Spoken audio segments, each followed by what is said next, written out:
Chapter 2472, Silver Divine Dragon. Once Shi Feng agreed to begin the summoning, the purple smoke around the ice dragon's claw acted like a hungry wolf that had just found food.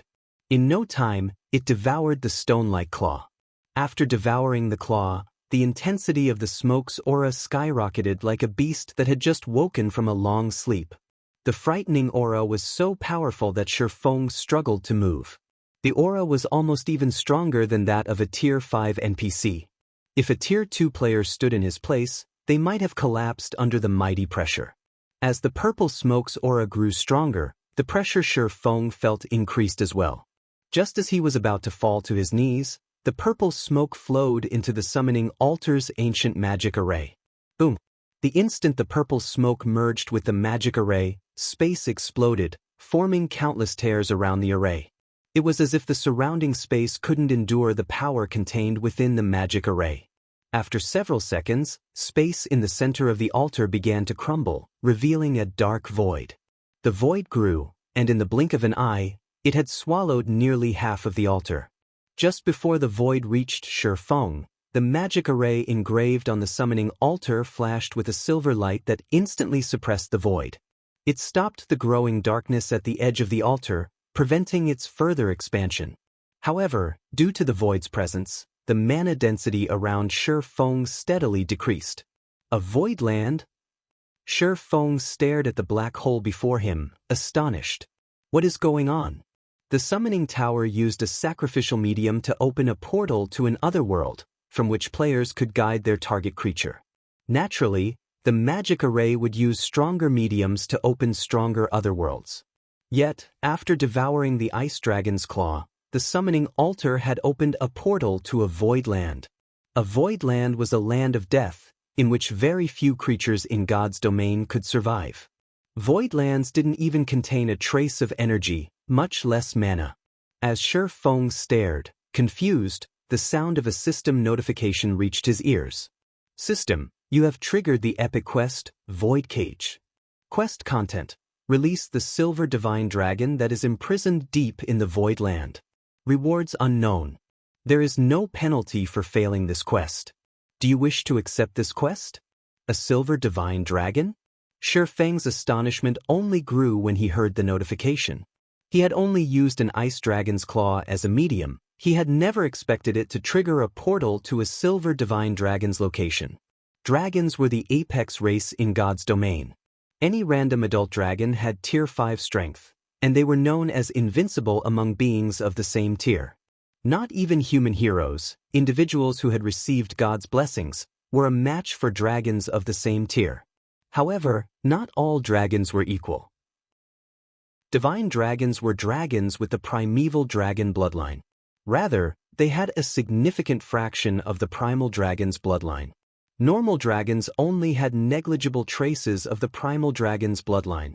The difference between a divine dragon and an ordinary dragon's strength was on par with the difference between an archaic species and an ordinary monster. The two were on completely different levels. At most, ordinary dragons were invincible among creatures of the same tier. Divine dragons, however, could transcend tiers. Everyone in God's domain showed the proper respect before divine dragons.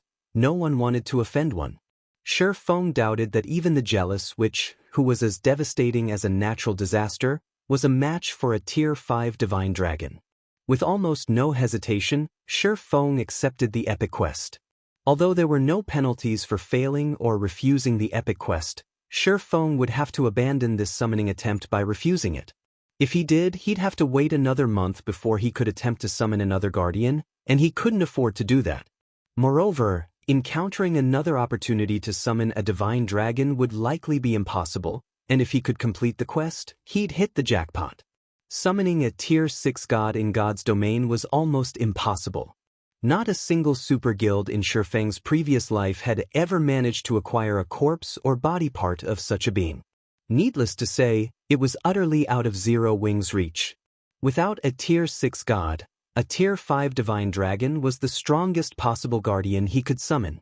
After Shi Feng accepted the quest, the summoning altar formed a magic array beneath his feet, and a silver barrier took shape around him. Shi Feng could immediately feel the pressure bearing down on him subside. With this barrier to protect him, Feng felt that surviving in the Void Land shouldn't pose much of an issue. Does it want me to enter the portal? Once the silver barrier was complete, Feng noticed a new buff in his status window. This buff would last 3 natural days. A Void Land was an absolute forbidden land. Aside from gods and void souls, creatures born in Void Lands, surviving in a Void Land was nearly unheard of. Even with this magic barrier, he'd be lucky to exhibit 30% of his usual combat power. Void Lands contained no mana, and Feng hadn't fully unlocked his mana body yet. If he encountered a void soul in his state, he'd die. The weakest void soul was still on par with a tier 4 mythic monster, while stronger void souls could rival adult dragon's strength. Knowing all of this, Feng still gritted his teeth and entered the portal to the Void Land, taking the risk. Although void souls were incredibly powerful, there typically weren't many of them. The chance that he'd run across one in a massive Void Land was quite low. On the off chance that he did encounter a void soul, he could summon a tier 4 hero with the hero's tome. Heroes were protected by the gods, and thus, their combat power would remain unaffected within a Void Land. With a tier 4 hero by his side, he shouldn't have any problems as long as he wasn't spotted by any tier 5 void souls. Feng then entered the dark space, and the scene around him changed. Once the world around him settled, he found himself on a gigantic, floating island. The entire island was desolate, and hovering in the center of the lifeless plot of Earth was a colossal magic cage. The cage was several hundred meters tall, wide, and long and covered in all sorts of divine runes, which radiated an ancient, eternal aura. Inside the cage slept a silver infant dragon. Even trapped, the infant dragon's aura was unsuppressed, and as it washed over Feng, he struggled to breathe. What a powerful life rating. It's no wonder why even the various superpowers God-ranked experts in the past were no match for tier 5 divine dragons in a one-on-one fight. Feng was dumbfounded as he gazed at the infant dragon hovering in the island's center. He had seen plenty of true dragons in his time, but he had never seen a divine dragon before. The ice dragon he had fought in the Cold Spring Canyon was nothing compared to this infant dragon. The differences between them were like that between an ordinary stone and a diamond. Working to contain his excitement, Feng began to look for ways to open the magic cage. Most players hadn't seen a magic cage at this stage of the game and wouldn't know how to open one, but Feng wasn't most players. Magic cages had typically been used during ancient times to imprison criminals while they waited for punishment. The power of time would steadily wear down the prisoner's strength. This was why God's Domain had so many epic quests that required players to slay these criminals, finally meting out justice. To end these criminals' long, miserable lives, players would have to release the seal on the prisoner's magic cage. Feng had never opened a magic cage before, but based on what he had learned from others, one first had to locate the core magic arrays, which were located in the outside world. Players could then destroy or decode the arrays to unlock the magic cage. Feng spent the next dozen or so hours searching, during which he found a total of 7 magic arrays around the desolate island. Every one of the arrays was incredibly complex, and that wasn't a result of the level of design. Rather, their complexity was a result of the frightening number of elements to each array. Even as a master magician, Feng felt a headache brew as he examined the magic arrays. Whoever designed these magic arrays is vicious. Did they have any intention of letting the divine dragon free? Every one of these magic arrays uses 7 elements. Without having mastered all 7, no one could open this magic cage. Feng was flabbergasted after examining the core magic arrays. Magic arrays used mana as their foundations, and normally, a master magic array would, at most, rely on the 4 major elements' power. Ordinary people couldn't control the remaining 3 supreme elements: illusion, space, and time. Not even the elven race, beloved by the elements, could accomplish the feat to decode the core magic arrays. Players would need to have mastered all 7 elements. Without that master, they simply wouldn't have the power to decode them. However, players normally only encountered the 3 supreme elements after reaching tier 5, and that would only be a brush of contact. Decoding these magic arrays is impossible. It seems destroying them is my only choice. Giving the matter some thought, Shifeng realized that destruction was his only option. The core magic arrays might look very powerful, but they didn't have any significant defensive mechanisms. As long as he could deal more damage than the arrays could tolerate, he should be able to destroy the magic arrays. Shifeng then retrieved the Crimson Dragon flying ship and attacked one of the arrays with the ship's magic elven cannon. Boom! The beam struck the core magic array, and the entire island shook with the impact. As the dust settled, Shifeng noticed that the array's glow had dimmed slightly. It's working! Shifeng's excitement spiked when he saw the results of his attack. Read latest chapters at Wuxia World. The blast hadn't exceeded the magic array's tolerance, but it had exhausted a significant fraction of the array's energy reserves. If he could deplete the magic array's energy to a certain level, the array wouldn't be able to endure the magic elven cannon's attacks and crumble. For a time, Shifeng bombarded the core magic arrays, firing the moment the magic elven cannon's cooldown came to an end. He didn't mind the magic crystals he had to spend to do it, he still had plenty on him. Time passed quickly. Finally, after a full day of assaulting the magic arrays and expending nearly all of the magic crystals in his bag, Shifeng destroyed the 7th core magic array. As the 7th core magic array crumbled, the magic cage shattered. Chapter 2473, Dragon's Contractor. Finally, success. Shifeng breathed a sigh of relief once the magic cage in the center of the island broke. He had somewhat underestimated the core magic arrays. Even with the magic elven cannon's power, it had taken over a full day's assault and nearly all of his magic crystals to destroy all 7 arrays. These magic arrays were even tougher Zero-Wing City's defensive magic array. The instant the magic cage shattered, the slumbering silver divine dragon opened its eyes and released a deafening roar, which echoed across the entire island, making the ground tremble. The infant dragon spread its wings, flapping them and creating a powerful storm that blew away the remains of its confinement. The storm's mighty winds even made Shifeng stumble back from over 500 yards away. Is this the power of a true divine dragon? An indescribable astonishment filled Shifeng as he gazed at the 50-meter-tall silver divine dragon. Silver divine dragon, Audiobook. Dragon, mythic, level? HP? / He couldn't discern the divine dragon's level, but its statistics revealed that it was a bona fide Tier 4 mythic. Despite the fact that it was only a mythic monster, the silver divine dragon felt as if it had absolute dominance over the world around it. Even the high magic elf, Unsealed, was a weakling next to this silver divine dragon. Shifeng had been able to resist, albeit slightly, Unsealed's power, but standing before Audiobook, he couldn't even consider resisting. Movement was immensely difficult in Audiobook's presence, much less fighting. If this infant dragon willed it, it could slay him with a thought, and he wouldn't even get the chance to summon a Tier 4 hero. Now free of its magic cage, Audiobook landed before Shifeng and asked, "Little human, are you responsible for releasing me from my cage?" Audiobook's tone was mild and calm, but he radiated an insane pressure. When Shifeng heard the divine dragon's question, he felt as if the heavens themselves were demanding an answer, and there was no room for lies. "Yes, Lord Divine Dragon.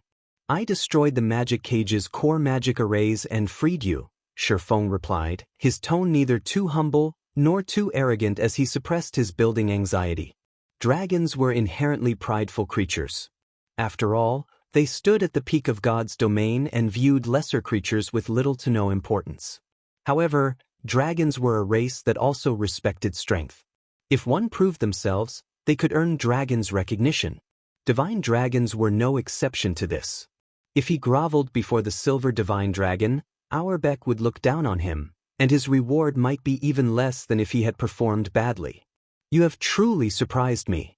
I had never expected such a tiny being to destroy a cage set by a goddess," Audiobook said, surprise and curiosity flashing in his eyes as he watched Shifeng.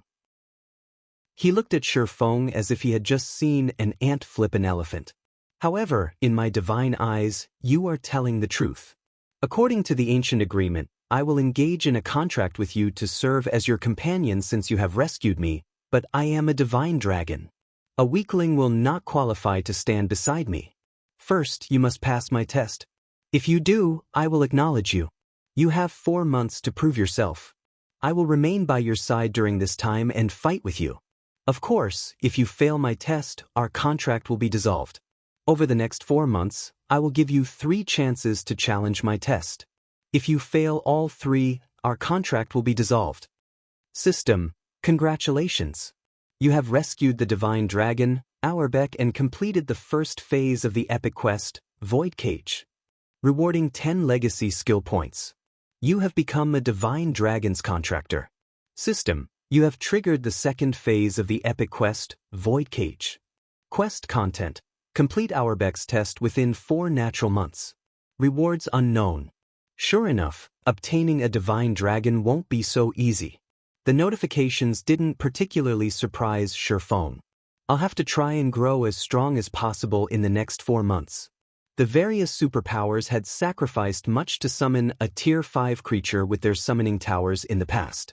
Some had even been required to kill Tier 5 NPCs to retain their summoned creatures and establish them as their fortress's true guardians. Although Auerbeck was only a Tier 4 mythic, not even ordinary Tier 5 monsters would be a match for the divine dragon. It would be odd if no trial existed to retain control over such a creature. Fortunately, as far as Shurfeng was concerned, 4 months would be more than enough time for Shurfeng to prove himself a strong enough companion for Auerbeck. As long as he could fully unlock his epic mana body and obtain the 3 last fragments of Solomon's sword, passing Auerbeck's test shouldn't be a problem. The moment Auerbeck finished his explanation, the divine dragon began to chant an incantation. A 4-fold magic array appeared around Shurfeng, rapidly shrinking until it transformed into a silver rune. The rune then imprinted itself on Shurfeng's arm before fading away. Shurfeng then received another system notification. System, you have obtained the Contractor's mark and become the divine dragon, Auerbeck's contractor. System, the Fortress Lord's token has discovered the Contractor's mark. Do you wish to let the divine dragon Auerbeck serve the Starlight Fortress's guardian? Shurfeng agreed without a second thought, and once he did, a new tab, Contracted Companions, appeared in his system interface. He clicked on the tab and discovered Auerbeck's statistics, which contained new information. Silver Divine Dragon, Auerbeck. Dragon, Mythic, Level 111 HP 10, 900, 000/10, 900, 000/000 crap. Isn't his HP a little too high? Shurfeng nearly cursed aloud when he saw Auerbeck's statistics. He had thought the Starlight Behemoth's 4 billion HP had been a little much for a level 113 mythic monster. If players wanted to kill such a boss with conventional methods, they'd need a 1,000-man team of Tier 3 players. Unless a team could deal -8 million damage per second, they'd never overcome the Realm Lord's battle recovery, much less kill it. With the Starlight Behemoth's horrific defense, ordinary Tier 3 experts would barely deal -10,000 damage with their attacks. Auerbeck, however, was even more frightening. The Divine Dragon was only level 111, yet it had nearly 3 times as much HP as the Starlight Behemoth. Its battle recovery alone would regenerate 109 million HP every 5 seconds, and a Divine Dragon should have at least twice as high defense as the Realm Lord. Staring at Auerbeck's statistics, Shurfeng doubted that even Tier 4 players could kill it, not to mention new Tier 3 players. While Shurfeng was shocked over Auerbeck's astonishing attributes, the island under his feet began to tremble and fall apart. Now that the magic cage is gone, this island won't hold for much longer. We need to leave quickly, Auerbeck warned his new human companion. The infant dragon began to chant another incantation, and in the blink of an eye, Shurfeng vanished and reappeared on Auerbeck's back. The silver divine dragon then spread his wings and, with a flap, transformed into a streak of light, flying toward the spatial tear the summoning tower had opened and leaving the void land. Meanwhile, Divine Tribe's members were hard at work repairing the Starlight Fortress's infrastructure. They'd also begun constructing hotels and shops. To better manage the fortress, Divine Tribe had sent over 100 Tier 3 personal guards to garrison the fortress, all of which were tasked with patrolling the streets and protecting the fortress's various establishments. While Phythalia and the other divine tribe upper echelons planned the patrol routes for the personal guards, something odd happened to the summoning tower in the south end of the fortress. Divine runes began to appear around the lightless tower, illuminating the structure with a dazzling glow.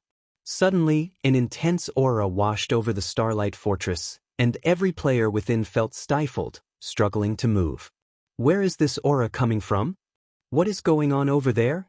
Did we miss a guardian boss? Everyone turned toward the brilliantly lit summoning tower, growing anxious. Even Phythalia and the guild's other upper echelons, who met in their temporary residence, wore grim expressions. None of the guardian bosses they had faced had such a powerful aura, yet Divine Tribe's team had still relied on a Tier 4 hero summoning scroll to defeat them. Even then, the Silver Lion Legion had suffered significant losses. Now that the Tier 4 hero they had summoned had gone, they didn't have a Tier 4 combatant in the fortress. If another guardian boss had truly appeared, the consequences would be dire. They had already invested a considerable amount of resources into repairing a portion of the Starlight Fortress.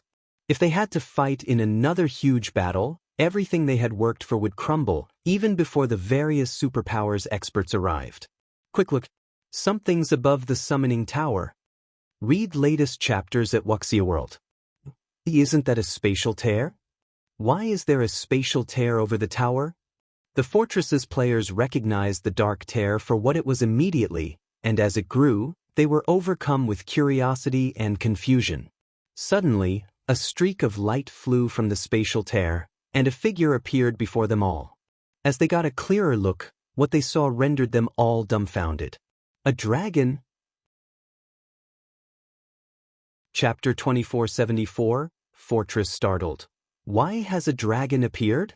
Phythalia's expression darkened when she saw the divine dragon, which was over 100 meters long, in the sky. She had seen a dragon personally during a quest and was certain that it was a disastrous creature. Neither players nor NPCs, not even NPC cities, could stand before a dragon's might. She had watched a dark dragon destroy an empire's border city and annihilate any reinforcements the empire had sent. Players like her had only been able to watch as the dark dragon destroyed the NPC city and the Tier 4 NPC-led army. If the War God's Temple in the Empire hadn't sent its forces in time and eventually defeated the dark dragon, the creature would have even slaughtered the nearby players. Other than Phythalia, every Divine Tribe member in the Starlight Fortress panicked. Most of them had never seen the horror dragons could wreak, but they could all tell how terrifying the creatures were after seeing Auerbach's statistics. Auerbach's level of 111 wasn't anything special, but how did it have 10 billion HP? With the incredible defense of dragons, they would never overcome Auerbach's battle recovery, even if Auerbach stood there and allowed the tens of thousands of players in the fortress to attack. Compared to Auerbach's insane HP, the pressure the dragon radiated was nearly fatal to Divine Tribe's members. They were all experts, with hundreds of tough battles under their belts, yet they felt as if they were filled with lead as they bathed in Auerbach's dragon might. In this state, they'd be fortunate if they could muster the strength to flee, much less fight. Why is this happening? McCaffrey despaired as he watched the divine dragon soar above the Starlight Fortress. Like Phythalia, he had witnessed the power dragons wielded. Current players had practically no hope of defeating such a creature. Even if they still had their Tier 4 hero, they wouldn't stand a chance against this dragon. Still, Divine Tribe had gone to great lengths to secure its temporary residence in the Starlight Fortress, investing tons of manpower and resources to develop it. The loss of abandoning the fortress would be extraordinary. We don't have a choice. McCaffrey, notify all Tier 3 players and tell them to prepare for battle. I'll try to attract the dragon's attention while you get everyone out of the fortress. Once we convene, we'll try to lure it away, Phythalia said, taking in a deep breath as she prepared herself for a final struggle. They knew they were no match for the dragon, but if Auerbach wasn't here to capture the Starlight Fortress, they only needed to lure the creature away to save it. Isn't the price of this plan a little too high, Commander Phythalia? McCaffrey paled a bit when he heard the command. Phythalia wanted to lure the dragon out of the fortress, But even ordinary players would realize that Auerbach could likely kill Tier 3 players with a single hit. His commander intended to use their players' 1W Tier 3 experts as bait. The various superpowers Tier 3 experts were desperately grinding to level up. If they sacrificed so many of their guild's Tier 3 experts now, Divine Tribe would find itself at a disadvantage when it competed with the various superpowers later. "This is our only option," Phythalia said. "If we don't lure the dragon out of the fortress, everything we've invested thus far will go to waste. As long as we can draw the dragon out, we can recoup our losses with the Starlight Fortress's conveniences." "I understand." Gritting his teeth, McCaffrey began to contact the Tier 3 players in the fortress. As Phythalia had said, the levels they'd have to sacrifice to lure Auerbach away would be nothing as long as they secured their hold on the Starlight Fortress. The fortress offered massive advantages after all. Suddenly, Crimson Witch interrupted, pointing at the Divine Dragon in astonishment. "Commander Phythalia, it looks like there's a player on the dragon's back." "A player? How is that possible?" For a moment, Phythalia assumed Crimson Witch was hallucinating. They were talking about a Tier 4 dragon. Even if it were only an infant dragon, it still wouldn't degrade itself by serving as a mount, not even for Tier 4 or 5 NPCs. In God's domain, there were individuals known as Dragon Knights that could ride dragons after capturing and nurturing a Tier 3 newborn dragon. These Dragon Knights stood at the very apex of God's domain, and they even demanded respect from emperors. But riding a dragon was nothing but a dream with players' current strength. And yet, as soon as Phythalia finished her question and turned toward the Divine Dragon, the sight stunned her. She could actually see someone standing on Auerbach's back.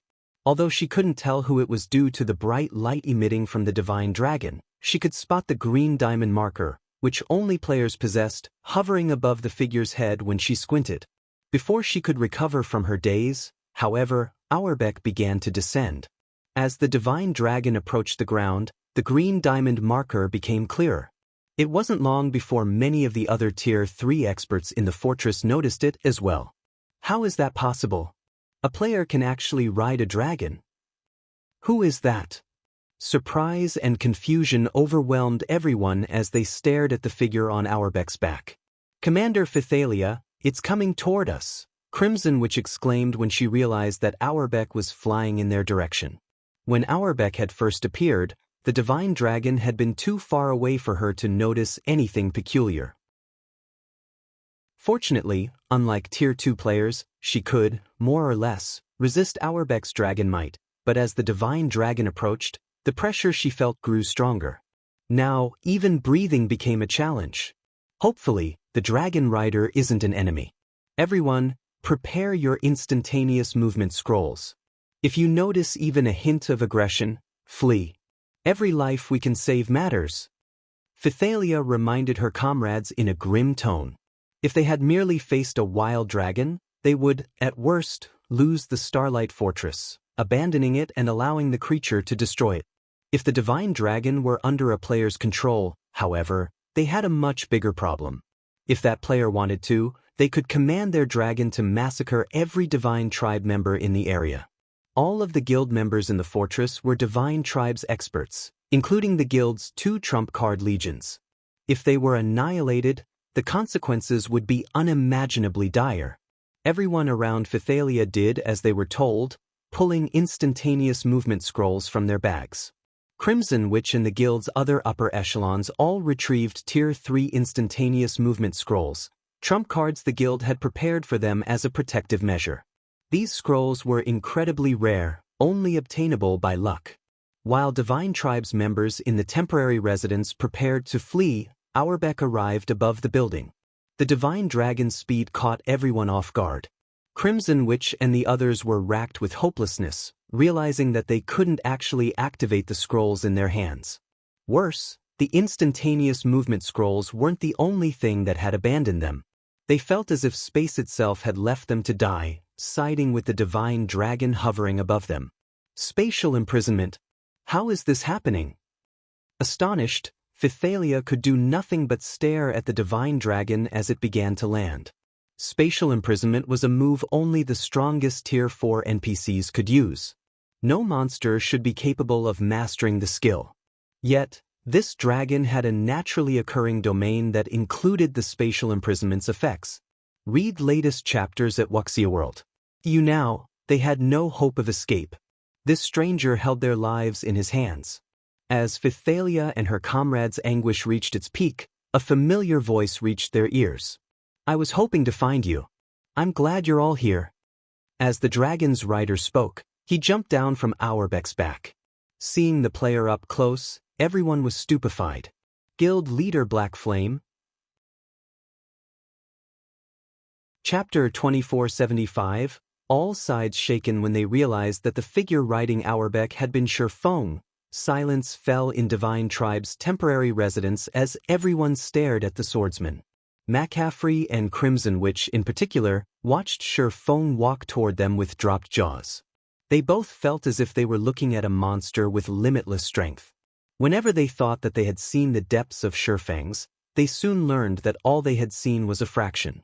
Shifeng's Crimson Dragon flying ship, for example, and the domain tools he had used to suppress the Starlight Behemoth and strengthen the Silver Lion Legion, the various superpowers coveted these items, yet they couldn't get their hands on them. Shifeng, on the other hand, had them all. Moreover, Shifeng had successfully captured the Starlight Fortress, a feat none of the various superpowers could accomplish at this stage of the game. And now, Shifeng even had a dragon. Dragons were creatures of ultimate destruction in God's domain. Even the various NPC kingdoms and empires got headaches whenever one showed up, and yet, Shifeng had one under his control. Even if Auerbach were only a Tier 4 infant dragon, it would be more than enough to deter the various superpowers from attacking the Starlight Fortress. So, this is why he's so confident. Realization dawned on Phythalia when she glanced at the divine dragon standing silently behind Shifeng. She now had an inkling of why Shifeng had rejected her proposal after learning that the Western continent's superpowers might band together to target his fortress. With Auerbach here, the superpowers experts would have to be suicidal to cause a ruckus in the Starlight Fortress. They wouldn't even have the chance to escape if Auerbach set his sights on them. Shortly after Shifeng had arrived at Divine Tribe's temporary residence with Auerbach, some of the various superpowers spies reported the situation to their superiors. "Impossible! You're talking about a dragon. How can a player possibly control such a powerful monster?" When the various superpowers upper echelons read the reports, they assumed their subordinates had turned traitorous, trying to trick them with false information to prevent them from assaulting the Starlight Fortress. However, as these upper echelons continued to receive similar reports from other spies in Divine Tribe, they couldn't deny the truth. There was no way all of their spies had turned against them at once. To gain more information and a better understanding of the situation in the Starlight Fortress, they had secretly paid a huge price to turn some of Divine Tribe's members in the fortress to their side. Naturally, they had ensured that none of the bribed players knew about each other to prevent these players from collaborating to provide false information for Divine Tribe's benefit. Although the reports were unbelievable, it was undeniable after receiving reports from over a dozen spies. Once they had verified the information, a commotion swept through the various superpowers. Some of the superpowers that had planned to assault the fortress began to hesitate. They carefully considered whether or not they should oppose Shifeng and the Divine Tribe with the rest of the superpowers. Before the dragon had appeared, they had been 90% sure that they could take the Starlight Fortress. Even if they failed, they'd ensure that no one could use the fortress, even if Divine Tribe sent all of its experts to protect it. However, the situation had changed. If they tried to take the fortress with a Tier 4 Dragon Guard, they'd suffer severe losses. Players didn't have a snowflake's chance in hell of defeating a Tier 4 dragon, which was a fact the various superpowers had long since verified. Since God's Domain's launch, dragons had been responsible for the destruction of many NPC border cities. The Western continent proved to be far more dangerous than the East. Of course, if they gave up on this operation, they'd have a very difficult time finding another opportunity to move against the Starlight Fortress. The fortress had only recently been captured, and even if Divine Tribe had invested a ton of manpower and resources in its repairs, the guild couldn't fully repair the fortress in 3 short days. The Starlight Fortress was at its weakest right now. If they did not assault the Starlight Fortress now, taking it would only become more challenging as time passed. While the various superpowers considered their next move, a 300-man team attacked a demonic creature army camp in a level 100 neutral map not far from Star Valley. Not only did this campsite house over 6,000 demonic creatures, but every one was level 110. These demonic creatures were even led by a level 112, mythic-ranked 8-eyed Scorpion King. Despite such a powerful force, however, the 300-man team held an overwhelming advantage in the battle. They even overwhelmed the Scorpion King, not to mention the level 110 Grand Lords. The army's boss couldn't manage to deal any significant damage, while the 300-man team continued to chip away at its HP. The team hadn't suffered a single casualty, even by the time the Scorpion King fell. In contrast, demonic creature corpses littered the ground. We really got lucky this time. Not only did we find a demonic creature campsite, but the Scorpion King also dropped a level 100+ epic battle axe. Thunder, this axe should go to you, a thin man in pitch-black armor said as he handed the battle axe to another man, who stood nearly 3 meters tall and was covered in runes. If McCaffrey had seen this, he would have been astonished. This team was the Hell Legion, the Netherworld Empire's strongest trump card legion. Every member was a Tier 3 player, and they all had the combat standards to rival Grand Lords of the same level. The thin man, shrouded in a dense, lethal aura, felt as powerful as a mythic monster. "Commander, we've just received a report from the higher-ups. They claim that a Tier 4 infant dragon is guarding the Starlight Fortress, and because of this, many superpowers have abandoned the notion of assaulting the fortress. Our superiors are warning us to be careful." A Tier 3, black-clad assassin suddenly informed the thin man. "An infant dragon?" The man's lips curled into a smile. "How interesting. It's no wonder why they captured the Starlight Fortress, disregarding the consequences, but if they think that can stop us, they're mistaken. Other superpowers might be afraid of the dragon that protected the Starlight Fortress, but the Hell Legion was not. Read latest chapters at Wuxia World. The reason was very simple. There was only one dragon in the fortress, while the Hell Legion had 300 players. If the Hell Legion went on a rampage inside the fortress, they could slay hundreds or thousands of players before the dragon would reach them. They'd also be able to escape the dragon's pursuit. They weren't concerned that they couldn't take down the Starlight Fortress in the least. "Commander, I've received another important message. You've received a request to negotiate with Phythalia," the black-clad assassin added. "Phythalia?" The thin man smiled when he heard the name. "Since an old friend has so graciously invited me, I must show her the proper respect. Pack up, everyone. We're heading to the Starlight Fortress." Chapter 2476, Frightening Divine Dragon Star Valley, Starlight Fortress. With Hell Rush in the lead, the Hell Legion finally reached the Starlight Fortress after more than 5 hours of continuous fighting. The fortress had already undergone 2 days of repairs and looked nothing like it had. Not only did the fortress have a new physical look, but its magic array was now fully active as well. A layer of mana enveloped the fortresses, creating an oasis in the Star Valley's mana-thin environment. Moreover, a faint layer of mist surrounded the fortress walls, adding hints of mystery and solemnity. This ancient fortress is amazing. Its mana is so dense. If we could train in the fortress long-term, our mana control would improve significantly. That's not all. If we can live and train here, we could even improve our combat standards. It's no wonder why the higher-ups asked us to take action. If we can take this fortress, we could boost our internal and core members' development speed. We wouldn't have to compete for entry slots to the demonic mist secret land every week. When the Hell Legion members saw the Starlight Fortress in the distance, their eyes glowed with excitement. The Western continent lacked mana, which was why areas with high mana density became targets for the various superpowers. Players could improve their mana affinity when in those areas, and they'd have a clearer mind while training. This would be of great help as players tried to gain more control over mana. Because of this, whenever a player discovered a mana-dense area, a war between guilds shortly followed. Even the various superpowers participated.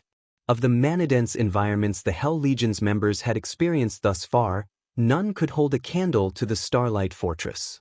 The fortress's mana was dense enough that it would even be extremely helpful to experts of their caliber. Commander, Divine Tribe is behaving strangely. They've only sent one party to guard the front gate. They didn't even bother to send a Tier 3 NPC. Aren't they afraid that players will barge in? A Tier 3 ranger in blue leather armor commented when he only saw 6 Tier 2 players by the Starlight Fortress's entrance. In the West, ruling guilds were even required to dispatch Tier 3 NPC guards to the fortress that already had NPCs. The front gate was every fortress's weakest point, even with the defensive magic array active. If a team attacked the front gate before the gate's defensive mechanisms could be engaged, they could destroy the gate and open the fortress to invasion. Thus, powers typically sent in plenty of powerful Tier 3 NPCs to protect the front gate after capturing a fortress. Divine Tribe, however, had done the exact opposite. The guild hadn't even sent a single Tier 3 player to protect the Starlight Fortress's gate, much less Tier 3 NPCs. Moreover, there were only 6 Tier 2 players by the entrance. Divine Tribe was practically begging for another power to attack. Even if the guild wasn't worried about hostile forces destroying the front gate, it was still an important location. Players would hand over their entrance fees at the gate, after all, and those coins would be kept in the gate's storage before being transported to the fortress lord's mansion at regular intervals. If players plundered the coins during delivery or from the gate's storage, the ruling power would suffer for its lack of security. That's not our concern. Get ready, everyone. We're going in, Hellrush declared, ignoring Divine Tribe's careless organization. As far as he was concerned, whether or not Divine Tribe sent Tier 3 NPCs to guard the front gate didn't matter to the Hell Legion. If the Hell Legion wanted to break that gate down, Divine Tribe couldn't stop them. Following their orders, the Hell Legion's members summoned their advanced ranked guild mounts, the Magic-Horned Steed. The Magic-Horned Steeds were large, the size of adult elephants. When 300 Magic-Horned Steeds charged as a group, even the ground trembled under their hooves. Once the Legion reached the gate, however, the party of 6 remained indifferent. They neither seemed afraid nor awed by the sight of the mighty Hell Legion. Rather, they calmly approached Hellrush. "May I know why you're all here?" a level 105, Tier 2 knight asked. Fearlessly he explained, "The fortress is still sealed, and uninvited players cannot enter. We've received an invitation from Commander Phythalia. You may notify her that the Hell Legion has arrived," Hellrush proudly announced, looking down at the 6 Divine Tribe members before him. "So, you're Commander Phythalia's guests.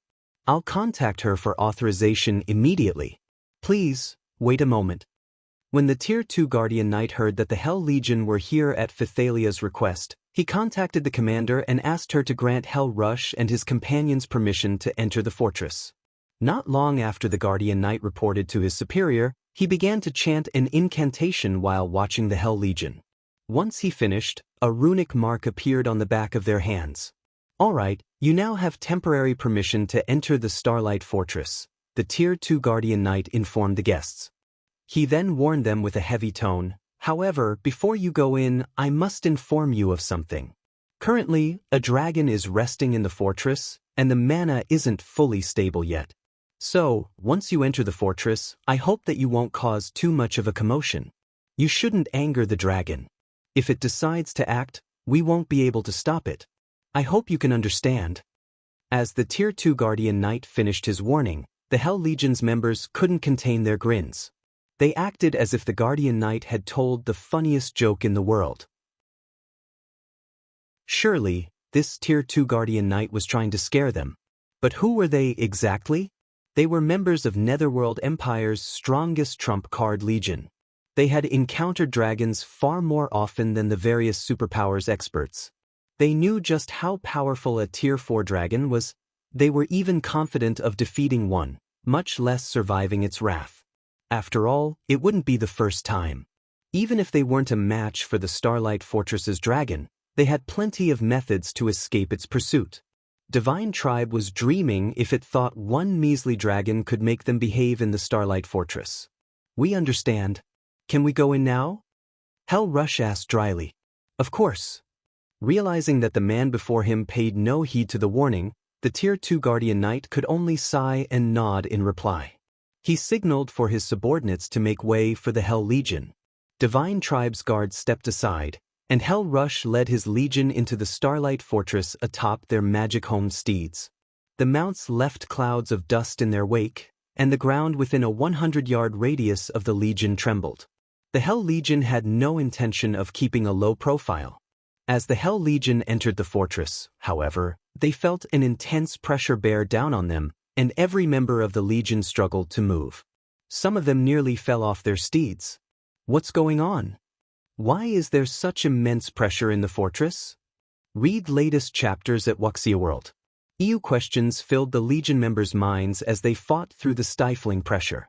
Before they could find an answer themselves, however, a gigantic figure descended from above. Not only did this figure's wings blot out the sky, but it also made the magic-horned steeds kneel and tremble. The mighty mounts were no longer under the Hell Legion's control. This colossal figure was none other than the silver divine dragon, Auerbeck. The instant Auerbeck landed before the Hell Legion, the Legion's members realized something that left them shaken. Spatial imprisonment. But how? The Hell Legion's members sensed that space around them had seemingly frozen, and they couldn't help but gasp. At the same time, their expressions turned indescribably grim. Chapter 2477, Heaven-defying capabilities. The Hell Legion members had heard of spatial imprisonment before. In fact, they were very familiar with the ability. Quite a few special regions on the Western continent were affected by spatial imprisonment, in which players couldn't use any tools. It wasn't an uncommon effect. However, sensing the spatial imprisonment here had a different meaning. Here, it was one of the dragon's passive abilities. Crap, how are they so blessed by the system? Not only did it give them such a powerful dragon, but the dragon can even use spatial imprisonment. Who could possibly stop that? Thunder Beast, a primitive man that stood at nearly 3 meters tall, cursed as he lost his earlier complacence. The Hell Legion knew how powerful dragons were. Not only had they encountered multiple dragons in the past, but they had also clashed with a few of them. This was why they had dared to venture to the Starlight Fortress, even after learning that a dragon guarded it. Of all the dragons they had come across, however, none came close to comparing with the silver divine dragon standing before them.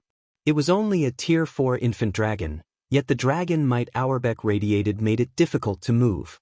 Not even the Tier 5 dark magic dragon they had met could do this. To make matters worse, Auerbeck had mastered spatial imprisonment, which only a few Apex Tier 4 NPCs could master. The Hell Legion had no chance against such a foe. Once he landed, Auerbeck quietly observed the Hell Legion, and its members froze under the dragon's gaze. Auerbeck then approached the Legion as they watched his every step. The closer Auerbeck got, the stronger the pressure the Hell Legion members felt became. The Hell Legion's members began to regret their decision to come to the fortress, realizing they had acted a little too rashly. Had they judged the dragon's strength properly before causing a scene in the fortress, they wouldn't have been caught off guard. "Wolf, your group will activate the mana barrier." Hell Rush shouted at the Tier 3 ranger beside him after seeing his teammates' growing despair. "The rest of you will use that chance to retreat." Auerbeck was far stronger than he had expected, but Divine Tribe was dreaming if it thought it could corner the Hell Legion with one dragon. If any other superpower's trump card legion stood in the Hell Legion's place, they'd be helpless. But the Hell Legion wasn't just any legion. No ordinary super guild could match the legacies and ancient technology Netherworld Empire had obtained. The blue-clad ranger, Black Wolf, and the several players beside him gritted their teeth as they each pulled a dark gray crystal from their bags. They then began to chant an incantation. Dense mana radiated out from Black Wolf and his comrades. It formed a pitch-black barrier that swallowed the Hell Legion. Once the magic barrier had taken shape, the Hell Legion members were freed from Auerbeck's spatial imprisonment. Hell Rush released a held breath in a deep, relieved sigh. He then commanded, "Good. Everyone, use your return scroll and retreat." The mana barrier was Netherworld Empire's greatest creation. This barrier couldn't suppress their enemies, but it would create a domain for a short time, freeing the players within from any restrictive effects. With the help of the mana barrier, players could even use return scrolls in areas that prohibited their use. Moreover, the defensive barrier would prevent anything from entering once active. The mana barrier was the best life-saving and defensive tool currently available in God's domain. Hell Rush had wanted to save the mana barrier for their assault on the Fortress Lord's mansion, but right now he couldn't care less about that. With their commander's order echoing in their ears, the Legion's members retrieved their return scrolls and began to activate them. Meanwhile, Auerbach swiped at the barrier with a claw. Boom! A massive explosion shook the Starlight Fortress as Auerbach's claw collided with the mana barrier. However, the attack didn't even crack the barrier, much less shatter it. This scene left the nearby Divine Tribe members stupefied. They had never expected the Hell Legion to have such a powerful card. They had already witnessed the Silver Divine Dragon's strength. Ordinary Tier 4 mythics were children in comparison. And yet, the mana barrier remained intact even after taking a blow from the Divine Dragon. The barrier's defensive strength was even greater than the Starlight Fortress's walls when the magic array had been inactive. So what if you have a Tier 4 dragon? You're 100 years too early if you think you can make an example of the Hell Legions. Thunder Beast laughed when Auerbach failed to destroy the mana barrier. Earthen. The Starlight Fortress is much stronger than we initially anticipated. We need to revise our plan once we return, Hell Rush warned his teammates, realizing that Thunder Beast wanted to linger. He had wanted to show off the Hell Legion's power before Phythalia and Divine Tribe's other upper echelons, but he had never dreamed that their dragon would be so astoundingly strong. The Hell Legion hadn't suffered any casualties, but they had sacrificed an important magic array, which was a minor loss. Of course, this experience also showed the depths of the Starlight Fortress's defenses. Auerbach might be very powerful, but if Netherworld Empire planned its next move carefully, negotiating a partnership with Divine Tribe would still be possible. As Hell Rush and his companions were in the midst of activating their return scrolls, a voice called out to them. "You guys just got to the Starlight Fortress. Why are you in such a hurry to leave?" With the question, space within the fortress seemed to shake. Following which, a phantom world washed over the fortress, isolating it from the outside world. While the phantom world took over, the mana barrier's domain waned. Although the barrier remained in place, the mana within began to corrode. A second later, the Hell Legion members discovered that mana had stopped flowing within their return scrolls, and as a result, the magic arrays under their feet began to crumble, eventually disappearing altogether. It stunned every member of the Hell Legion. What was going on? The mana barrier was still up, so why couldn't they teleport? Something's actually suppressed the mana barrier? Black Wolf, in particular, was stunned when he sensed that he no longer had control of the mana around him. Read latest chapters at Wuxia World. The mana barrier could wrestle control of a specified space, even within a forbidden land that prevented teleportation. However, something had suppressed it and thoroughly. The Hell Legion members' plummeting basic attributes and physiques made this much clear. Understanding that they had missed their chance to teleport away from the Starlight Fortress, the Hell Legion's members couldn't help but turn toward the voice's origin. After this person had asked their question, their ability to teleport had been taken from them. The speaker must have something to do with that. The Hell Legion's members found that the voice had come from Auerbach's back. Due to the Divine Dragon's natural glow, they hadn't noticed the man, but squinting to see through the light, they discovered that someone was actually riding the Divine Dragon, standing on his back. "So, you're Zero Wings Guild leader, Black Flame?" Hell Rush asked, staring at the player perched on the Silver Divine Dragon. Chapter 2478, True Foundations. Hell Rush's question stunned the rest of the Hell Legion in the mana barrier. They all stared at Shifeng in astonishment. Is he really human? They had heard that Shifeng had something to do with the Silver Divine Dragon, but they had never thought that he would be capable of controlling it and be able to suppress the mana barrier. Having either power would overjoy any of God's domain's superpowers. Both a dragon and a domain treasure would be incredibly useful when defending fortresses and rendering other superpowers' attacks useless. And now they learned that Shifeng had both. It was absurd. That's correct, I'm Black Flame, Shifeng replied, nodding. I never could have guessed how much strength you've hidden. The various superpowers' heads are already aching over your dragon, yet your power isn't limited to the creature. Hell Rush could not help his bitter smile as he spoke to Shifeng. The Hell Legion admits defeat. Although the mana barrier was still around them, and they had quite a few more to protect themselves from Audiobook, the magic arrays were meaningless if they couldn't teleport out of the Starlight Fortress. It would only be a matter of time before they ran out of mana barriers. Without the barrier to protect them, they wouldn't have a hope of escaping the Divine Dragon. As for trying to face Audiobook in battle, that would be futile. They could barely move under the infant dragon's dragon might, much less fight. In other words, the Hell Legion was utterly at Shifeng's mercy. Rather than waste time with pretenses, Hell Rush thought it wise to surrender. However, after his statement, he and his team heard a clear, soft voice. Commander Rush, I'm afraid we have a misunderstanding. I invited you here at Guild Leader Black Flame's request. Since you are the Starlight Fortress's esteemed guest, Black Flame decided to welcome you personally. Another figure stood from her position on Audiobook's back. It was Phythalia, the Divine Hymn Legion's commander. Welcome us. Hell Rush rolled his eyes. Why would anyone use a dragon to welcome guests? Not only had Shifeng arrived on the back of his dragon, but he had also used a domain tool. Did they really consider this a proper welcome? The rest of the Hell Legion glared at Phythalia. Even a fool would recognize this display as a warning. However, they had no choice but to endure the act. This isn't a suitable place for our conversation, Commander Rush. Let's continue inside the Fortress Lord's mansion, Shifeng said, unconcerned with whether Hell Rush believed Phythalia or not.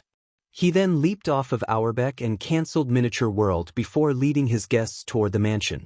The Hell Legion's several vice commanders looked toward their leader, wondering how Hell Rush would respond. Since we're already here, we might as well talk, Hell Rush muttered to his vice commanders. He couldn't tell what Shifeng was after, and the swordsman currently held the Hell Legion's fate in his hands. Hence, he decided to concede. Hell Rush then followed Shifeng to the Starlight Fortress's Fortress Lord's mansion. Meanwhile, his vice commanders instructed the rest of the Legion's members to find a place to rest before they followed. When Hell Rush and his entourage walked toward the Fortress Lord's mansion, located in the fortress's core, they were shocked. As they grew closer to the mansion, they could feel the mana growing denser. They sensed that the mana around them had already become 30% denser when they were only halfway to their destination.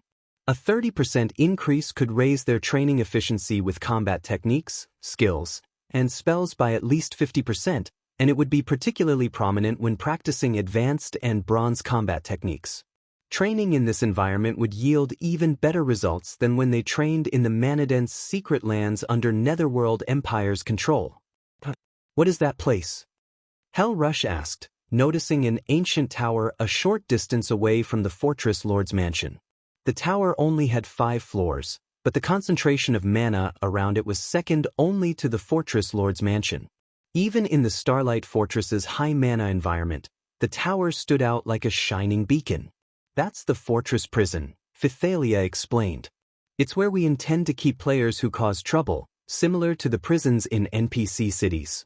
It's the same as the prisons in NPC cities? Hell Rush wore a grim expression after hearing Phythalia's answer. His vice commanders stared at the ancient tower in horror. If they died within the fortress, they would, at most, lose a level and a piece of equipment. With the Hell Legion's strength, they could recover from the losses in no time. But none of them wanted to face imprisonment after a death. That outcome would be even worse than if they died 3 or 4 times in a row. Time was more important than money in God's domain, especially for frontline players. Opportunity waited for no man. They would only have the highest chances of growing stronger by maintaining their positions at the forefront of the game's player base, and they might even find a rare opportunity that could change their fates. If they were stuck in jail for 5 or 6 days, however, they'd fall behind, and catching up would be insanely difficult. A dragon? A domain tool? Those were insignificant compared to the fortress prison. Audiobook might be able to annihilate the Hell Legion with the help of a domain tool, but the Legion's members would recover to their peak in 3 or 4 days. They might even become stronger than they had been. Spending a handful of days in the prison, on the other hand, would cripple the Legion. Catching up would take at least 1 to 2 months. The fortress prison alone was more than enough to deter any power from assaulting the Starlight Fortress. While Hell Rush and his vice commanders secretly plotted to investigate the fortress prison, they arrived at the mansion. The fortress lord's mansion was now fully repaired and looked like a castle from a fantasy novel. An ancient, mysterious aura surrounded the castle, and the ambient mana within its vicinity was mesmerizing. There was simply no comparison between the mana here and the mana in the rest of the fortress. For a moment, Hell Rush and the others even had the urge to stay for the rest of their lives. Guild leader Black Flame, may I know what business you have with us? If you'd like to discuss something, please, get to the point. I'm not fond of posturing and word games, Hell Rush told Shifeng seriously. Hell Rush now had a good understanding of the Starlight Fortress's situation. In his opinion, capturing or causing a ruckus in the fortress was simply impossible for the various superpowers, including Netherworld Empire. He couldn't think of a reason that Shifeng would specifically invite the Hell Legion to talk. Now that you've seen the Starlight Fortress for yourselves, I'm sure you're quite interested in the fortress. I've asked you here to negotiate an alliance. Although I can't offer a temporary residence, I would like to offer Netherworld Empire's members a 40% discount on all basic expenditures within the Starlight Fortress, Shifeng explained, chuckling. 40%? Are you serious? The offer instantly tempted Hell Rush. Star Valley was a forbidden land far away from civilization, and travel to the map was incredibly inconvenient. This was precisely the reason that Netherworld Empire wanted the Starlight Fortress's sole temporary residence. If his guild could secure a residence within Star Valley, Netherworld Empire's members could teleport to the Forbidden Land, saving plenty of travel time and coins. Although not having a temporary residence would be inconvenient, a 40% discount on all basic expenditures within this fortress would allow Netherworld Empire to save a ton on development costs. Basic expenditures weren't limited to facilities, such as hotels. Entrance fees would be included as well, which players had to pay every time they wanted to enter the fortress. The discount wouldn't be a major issue if Netherworld Empire only wished to send a few hundred players, but if the guild sent thousands, a 40% discount could save them an astronomical amount of money. Of course. Shifeng nodded. What do you need us to do? Hell Rush asked. Read latest chapters at Wuxia World. EU with the fortress prison, the Starlight Fortress's operations would be unshakable. Logically, Zero Wing and Divine Tribe shouldn't need Netherworld Empire's help to safeguard the fortress. I wish to borrow the entire Hell Legion for a mission. Shifeng declared. Borrow the Hell Legion? Hell Rush stared at the swordsman in confusion. What do you want us to do? Zero Wing had already allied with Divine Tribe, which was a super first-rate guild and even stronger than some super guilds. It was no exaggeration to claim that Divine Tribe could deal with most matters in the West with relative ease. Zero Wing shouldn't need the Hell Legion's strength for anything. It's nothing major. I only wish to enter Star Valley's God Mode regional dungeon to retrieve an item, Shifeng stated calmly. Chapter 2479, Starlight's shocking transformation. Everyone was stunned when they heard Shifeng's goal. None of them had ever thought he'd be crazy enough to enter Star Valley's God Mode regional dungeon. Not only was God Mode the highest difficulty for a regional dungeon in God's domain, but the dungeon in Star Valley was also a level 100+ regional dungeon. Although the dungeon had abundant resources to offer, it had dangers far beyond what current players faced in the outside world. A few superpowers had sent Tier 3 teams into the dungeon not long ago, but in the end, they had been forced to retreat after less than 30 minutes inside and lost half their members. After those losses, the various superpowers temporarily gave up on the dungeon. The dungeon wasn't only dangerous because of the extremely powerful monsters within, but because of its harsh environment. Once in the regional dungeon, players would face a much higher gravitational force. Even Tier 3 players struggled to move under such pressure. To make matters worse, the monsters that called the dungeon home had high combat standards. Guild Leader Black Flame, I wish I could agree to your offer, but the Star Tomb is no place for current players. Our basic attributes may remain the same inside, but that place significantly limits our mobility. Just fighting the level 105 Great Lords in the dungeon is a massive challenge, not to mention the level 105 Grand Lords, Hellrush explained after taking a deep breath. Although Shifang's offer was wildly tempting, the idea of entering the Star Tomb was a joke. While inside the Star Tomb, Tier 3 players' mobility would be reduced to Tier 1 standards, and to make matters worse, the increased gravity didn't affect the dungeon's monsters. And that wasn't all. Most importantly, players' stamina consumption would skyrocket during combat in such a high-gravity environment. If players ventured too far into the Star Tomb, they could lose their lives due to stamina depletion. Moreover, players couldn't teleport out of the regional dungeon, even with Netherworld Empire's mana barrier. If they weren't very careful, they could easily team wipe. I understand your concerns, Commander Rush, but if we succeed, I'm willing to reserve 8 of the mana training rooms in the Fortress Lord's Mansion for Netherworld Empire. Of course, we'll calculate the fees separately, Shifang informed his guest with a chuckle. I'm sure you've sensed how dense the mana is in the mansion, but the mana training rooms have even denser mana. Aside from securing various rare materials, there was another reason that Shifang had traveled to the Western continent. He wanted the Star of Light. Without the Star of Light, he had no chance of revitalizing the Tree of Life's withered main branch. The Star of Light was a legendary material that was only available on the Western continent. To be precise, it could only be found within the Star Tomb. Based on the information he had from the past, 3 of the Star Tomb's Stars of Light had dropped while players had explored the regional dungeon for the first time. With the Star Tomb untouched, this was the perfect opportunity to secure one for himself. If he missed this opportunity, his chances of obtaining the legendary material would be miserably low by the time he organized another expedition to the west. To enter the regional dungeon, players had to have reached Tier 3 at the very least. Players couldn't enter until then. Moreover, a 100-man team wouldn't be nearly enough to explore the dungeon. Shifang would need at least 500 players to pull off his plan. Unfortunately, organizing a team of 500 Tier 3 players would be incredibly difficult at this stage of the game. Thus far, only the 5 great super guilds could manage it. Hence, Shifang had asked Phythalia to invite Hellrush to negotiate a deal. The mana training room? Hellrush's eyes glowed when Shifang offered the additional benefit. When he had entered the Fortress Lord's Mansion, he had sensed the extraordinary mana within. It was, by far, the most mana-dense location he had ever visited. If Netherworld Empire's experts could train in the mansion, their efficiency would skyrocket. Yet, Shifang had just told him that the mana training rooms had even denser mana.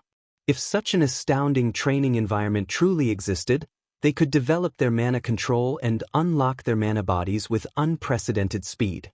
Please, take your time to consider the offer carefully, Commander Rush. If we encounter a situation within the Star Tomb that we cannot overcome, you may retreat and the benefits I offer will remain yours, Shifang clarified. Your offer will still stand? Hellrush could not ignore the temptation. Then I agree. However, if my team risks annihilation, we will pull back immediately. If you can accept that condition, we're willing to work with you. Hellrush wasn't sure what Shifang's goal was, but he couldn't afford to reject the offer. Mana was the root of all things on the Western continent, which the various powers desperately fought for. Since capturing the Starlight Fortress was now impossible, he had to aim for the next best thing, and the mana training rooms would allow his guild's experts to unlock their mana bodies far sooner. Once they did, Netherworld Empire would be able to surpass the 2 of the other 5 great super guilds based in the West when it came to experts with fully unlocked mana bodies. That won't be a problem, Shifang answered. He could sympathize with Hellrush. The Star Tomb was, after all, a level 100+ God Mode regional dungeon and, as such, far more dangerous than the outside world. The various superpowers had suffered severe losses to clear the Star Tomb during his previous life, and that was after they had formed the minimum 500-man teams. Luckily, the current Hell Legion would be more than enough for his purposes.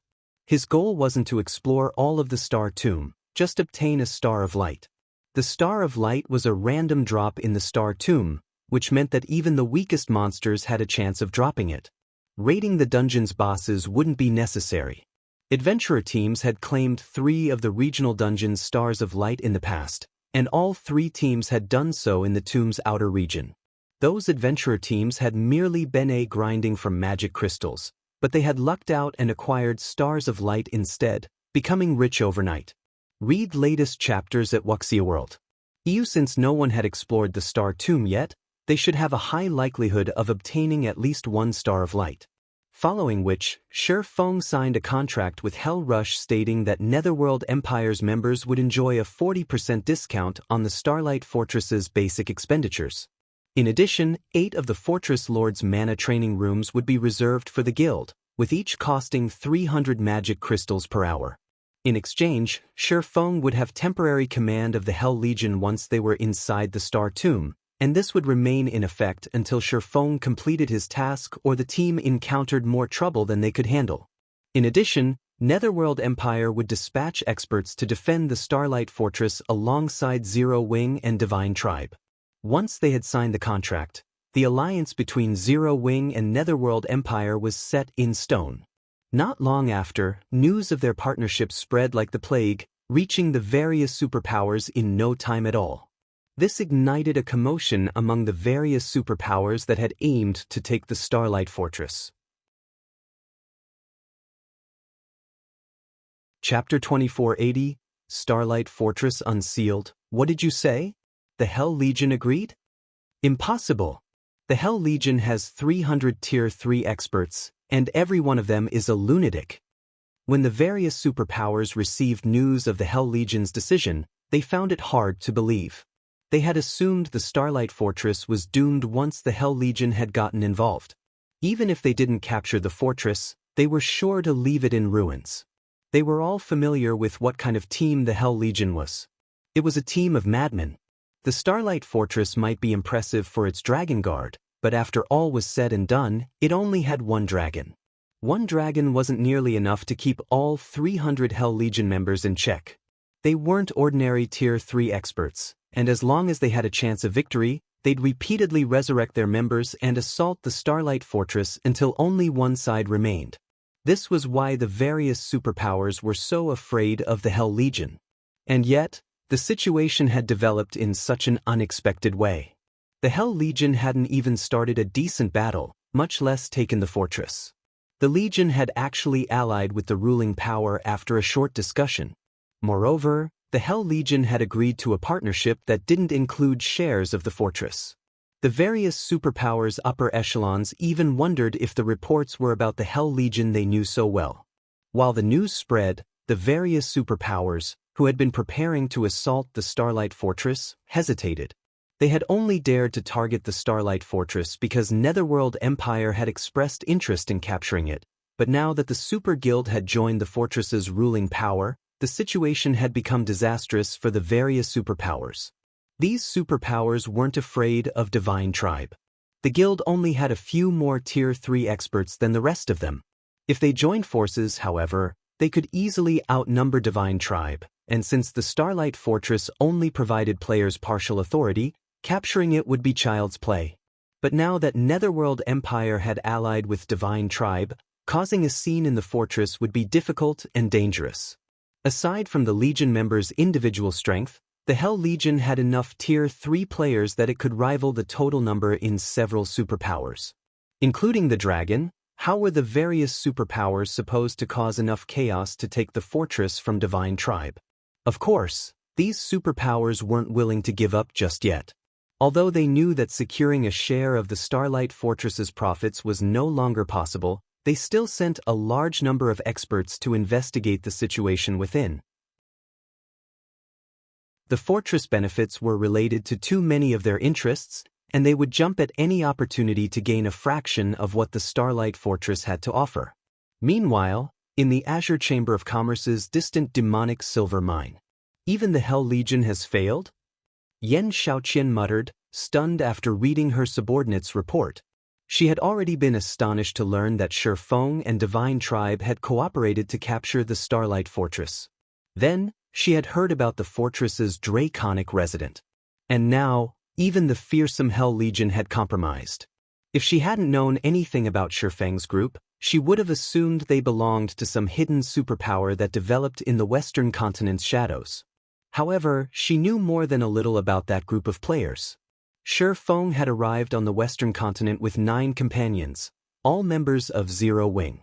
When they had arrived, Zero Wing hadn't had a single ally in the West. Yet, not only had Shifeng's group established a foothold in the West after only a few days, but they had even gained 2 powerful allies. The Azure Chamber of Commerce had spent over a month establishing itself in the East. The chamber had only made a place for itself in the Dark Hills, outside of the Fire Dragon Empire's border, after investing tons of resources and manpower in the endeavor. Moreover, the Azure had only accomplished its goal because it had gathered players and secured connections on the Eastern continent early in the game. If it hadn't, securing a foothold in the East would have taken much longer. Shifeng, however, had secured the Starlight Fortress in less than 4 days, driving the Western continent's various superpowers crazy. Young miss, we don't have much time left before the competition between families. The family has already ensured that you'll have use of the trial grounds. They hope you will cherish the opportunity and restore the reputation the family lost during the prior competition. Please don't let other matters distract you, an amiable old man advised, sitting next to Yan Xiaoqian in one of the mine's lounges.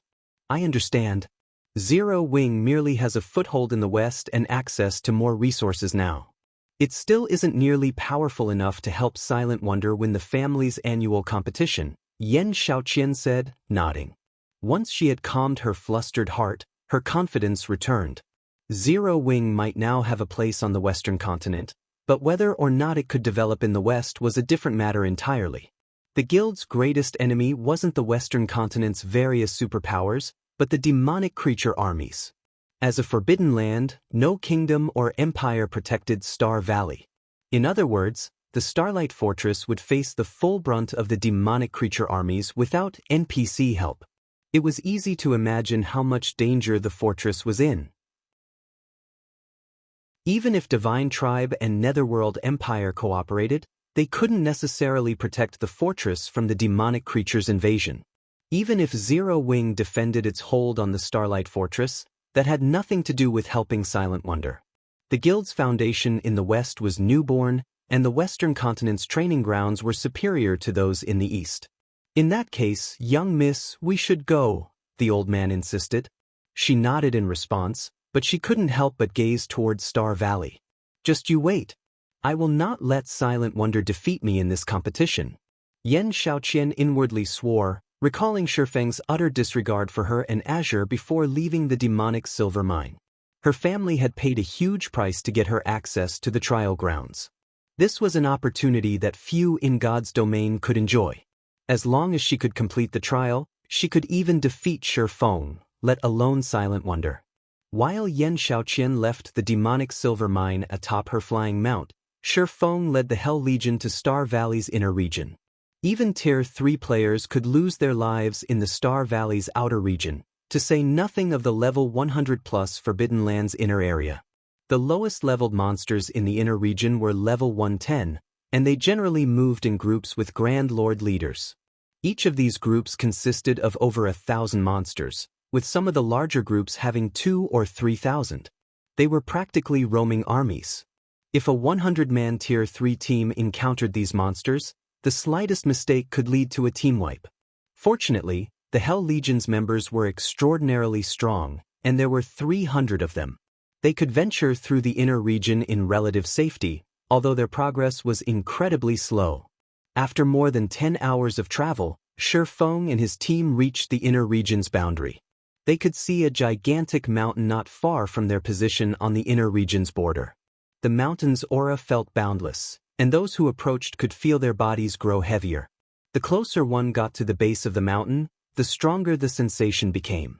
This was none other than Star Valley's God Mode regional dungeon, the Star Tomb. Consider this carefully, Guild leader Black Flame. Do you really want to go in there? Once we're inside, leaving will be a challenge, and if players die, they won't resurrect outside of the dungeon. Hell Rush warned Sher Feng as he stared at the mountain before them. Read latest chapters at Wuxia World. The Star Tomb was a very special location. When players normally died, they'd resurrect in the nearest NPC town or city, but that wasn't the case in the Star Tomb. No matter how many times players died, they'd only return to life within the dungeon. I understand. Let's head in. Sher Feng was quite familiar with the Star Tomb's peculiarities, yet he walked into the regional dungeon with no hesitation. Hell Legion's members only glanced at each other before helplessly following the swordsman. Shortly after Sher Feng and his team entered the Star Tomb, the Starlight Fortress in Star Valley's outer region lit with a bright glow as the seal was finally removed. The Starlight Fortress had opened to the public. Chapter 2481, Fortress of Astronomical Value. Quick, look. The Starlight Fortress is open. It's finally open. I've been waiting for this moment. The various superpowers and independent players in the nearby forest immediately noticed the dazzling glow that enveloped the Starlight Fortress. They had been waiting for the fortress to open to the public, especially the independent players. They all had great expectations. Independent players were unaware of Netherworld Empire's agreement, but some of Divine Tribe's members had leaked information about the situation within the Starlight Fortress. When they finally got to see the fortress's many benefits, the various independent players caused an uproar. Aside from the fortress's mana-dense environment, which would help them quickly recover from exhaustion, the fact that they could improve their mana control just by visiting the fortress made it far more impressive than any NPC city on the Western continent. Furthermore, the Starlight Fortress was located within Star Valley. Now that they could enter the fortress, they could grind in the Forbidden Land, boosting their leveling speed and resource acquisition. Naturally, they couldn't miss the opportunity to set up a base of operations within the Starlight Fortress. Although the various superpowers had dispatched many of their players, they were no match for the number of independent players eagerly waiting to enter the fortress. The independent players, who had been resting in the forest, charged toward the Starlight Fortress like a flood of madmen. Despite their imposing might, not even the various superpowers experts reached the fortress before the tide of independent players. However, the scene didn't enrage the superpowers. They were actually overjoyed to see it. I hadn't expected to find so many Tier 3 experts in the area. I doubt Netherworld Empire and Divine Tribe expected so many players either. This is going to be interesting. Even Netherworld Empire's Hell Legion would be helpless against so many Tier 3 experts. When the various superpowers upper echelons saw the independent players swarm toward the Starlight Fortress, excitement flashed in their eyes. They had begun to believe that they had no hope of causing chaos within the fortress. After all, Netherworld Empire's Hell Legion was not just for decoration. They hadn't expected a situation like this, and they had never imagined that independent players would be so interested in the Starlight Fortress. There were already more than 5,000 Tier 3 independent players, not to mention the Tier 2 players. There were more of them than those in the various superpowers combined. Even if Netherworld Empire went all out, they had no hope of defending the fortress against such a force, let alone Divine Tribe. Before the superpowers' upper echelons could celebrate, however, a dragon with silver scales flew out of the Starlight Fortress and landed beside the front gate, quietly observing the approaching horde of independent players. The excited independent players froze on the spot when they saw Auerbeck. None of them dared to move. The sudden development even stupefied the various superpowers watching from afar. They were talking about 5,000 Tier 3 experts. And yet, every one of them acted like a mouse before a cat. Of course, the various superpowers experts could sympathize. Auerbeck's aura was just that frightening. Even from far away, they felt as if the weight of a mountain had rested on their shoulders. Needless to say, the independent players, who were much closer to the Silver Divine Dragon, felt an even stronger pressure. Is that really just a Tier 4 dragon? The various superpowers experts were at a loss for words as they stared at Auerbeck. They had realized that Audiobook was exceptionally strong after the Hell Legion had fled from it, but seeing the divine dragon in person, they understood how mistaken they had been. This was not a matter of strength. No one should be so foolish as to provoke Audiobook. The Starlight Fortress is now open to the public. If you wish to enter the fortress, listen carefully. All combat is prohibited within the fortress walls. Not only will you be slain if you break this rule, but you'll also be imprisoned for 8 days in the fortress prison. McCaffrey, who stood on the wall above the main gate, announced as he gazed at the players below. If nobody has any questions, you may register to enter the fortress. As McCaffrey finished his statement, the nearby players' expressions changed. The announcement dumbfounded the various superpowers members, in particular. Fortress prison? What is he talking about? The superpowers upper echelons, who had laughed at the Starlight Fortress's latest predicament, could no longer muster the strength to laugh. They were familiar with the concept of God's domain's prisons. Once players were jailed, they'd have to serve their time unless someone destroyed the prison from the outside. It was this moment when the various superpowers understood, more or less, why Netherworld Empire had decided to compromise. With a fortress prison around, who would dare cause a scene in the fortress? The various superpowers began to despair when McCaffrey began to speak once more. Due to the fortress's limited space, players may only remain inside for 1 natural day. Each consecutive day you spend in the fortress will cost 1 magic crystal. In addition, all basic services the fortress offers cost magic crystals. If you fail to pay for the services you've requested, you will also spend 8 days in the prison. Please keep this in mind during your stay. After listening to McCaffrey's speech, every player in the area was stunned again.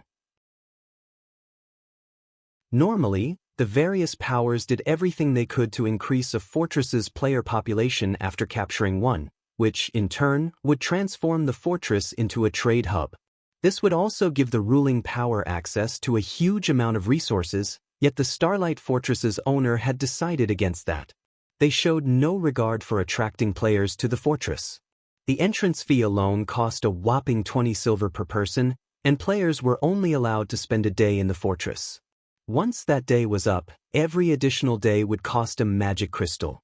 To make matters worse, they had to pay magic crystals for the services within the fortress. This was basically daylight robbery. Only a fool would enter the fortress. On the Western continent, magic crystals were incredibly rare, which made them far more valuable than coins. Moreover, most high-value transactions involved magic crystals. Tier 2 experts would be fortunate to earn 3 or 4 magic crystals per day, and Tier 3 experts only earned around a dozen. After deducting daily expenses, they'd be lucky if they kept half of their remaining magic crystals. With how the Starlight Fortress operated, Tier 2 experts had no hope of setting up a base within the fortress. Are the fortress's managers insane? Their greed for magic crystals certainly is. It's already obvious that no one on the continent has a chance of taking the fortress. The fortress can slowly develop and grow without worry, and yet they're chasing people away. I can't wait to see how they'll survive against the demonic creature armies. The situation even stunned the various superpowers. They couldn't fathom what Shifeng and the others were thinking. If they had so many magic crystals to spare, they might as well spend them in the Divine Colosseum's trial tower. Moreover, players could afford a luxury meal, which would help them recover from exhaustion far faster than within a mana-dense environment, with 20 silver to spend. In truth, the pricing had left McCaffrey speechless when he had heard it, but Shifeng had insisted that the fortress would only conduct business using magic crystals. So, he couldn't do anything about it. The Starlight Fortress belonged entirely to Zero Wing after all. Divine Tribe was only helping manage it. While some powers and players left in a huff, a 500-man team watched the events unfold from a short distance away from the main gate. "Are we still going in, Commander?" A ruthless, level 106 man asked the robust man in leather armor next to him. Read latest chapters at Wuxia World. The robust man was Crow, the Storm Heart Adventurer team's commander. "Of course. We might as well take a look since we're here," Crow said, gritting his teeth. The 20 silver entrance fee wasn't a major concern for Stormheart, But the fact that the fortress's basic amenities cost magic crystals wasn't something Stormheart could afford to play with. But Crow's curiosity was too strong to ignore. Thus, he decided to go in and look around. At worst, they'd have paid the entrance fee for nothing. Having given his answer, Crow led his team toward the Starlight Fortress's front gate. Chapter 2482, Mana Changes. Once Stormheart's members paid the exorbitant entrance fee, they carefully walked through the front gate under Auerbach's watchful eye. What? Some players are actually willing to pay such a fraudulent fee. Maybe they've decided to do some sightseeing since they've already gone to the effort of reaching the fortress.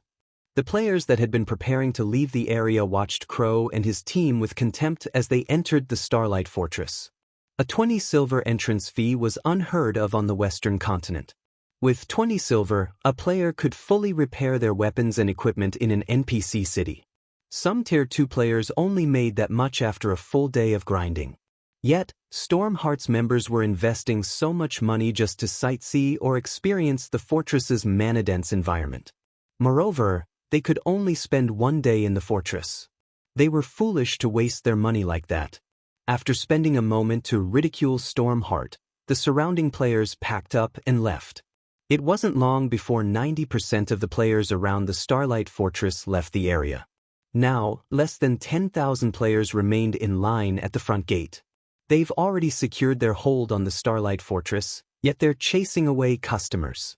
We won't have to lift a finger to ensure the fortress's demise. They want to charge magic crystals for all basic expenditures made inside the fortress? They certainly know how to dream. How foolish. Do they really think they can squeeze players for all they've got just because the Starlight Fortress is the only open fortress in Star Valley?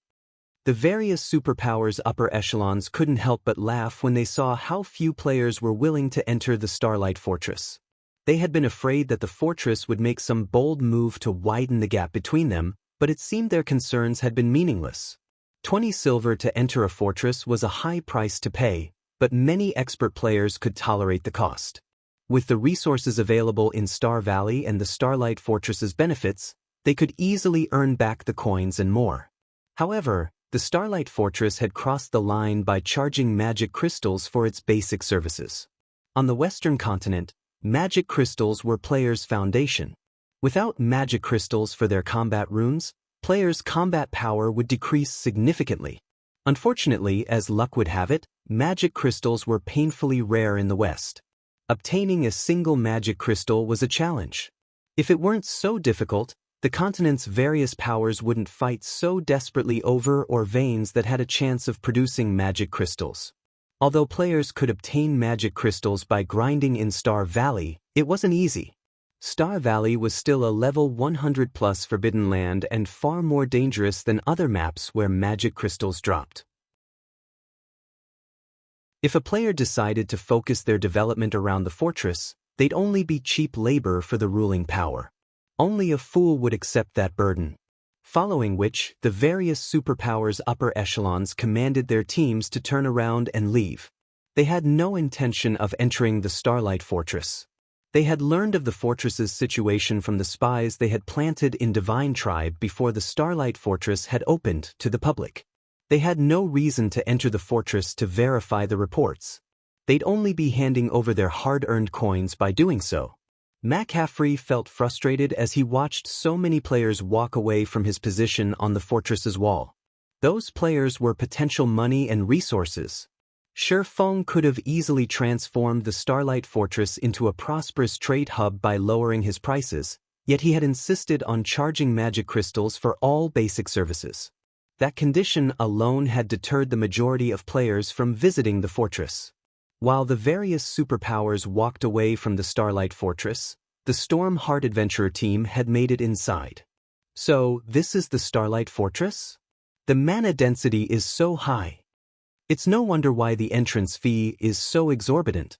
This environment is certainly worth the price. Stormheart's members were mesmerized when they sensed the ambient mana within the Starlight Fortress. They were not members of the various superpowers, just independent players. Even if they were a part of a top adventurer team, they could only get their hands on limited resources. The resources Stormheart possessed couldn't even compare to that of first-rate guilds. Needless to say, they didn't have access to mana-abundant locations either. They had to rely on their exceptional talent and hard work to develop slowly. We'll only be able to rest here from time to time. We can't afford to go bankrupt, the ruthless man beside Crow said as he glanced at the pricing boards outside the nearby hotels. Even in NPC kingdoms and Empire's capital cities, the most expensive, luxurious hotel room only cost 10 silver per night.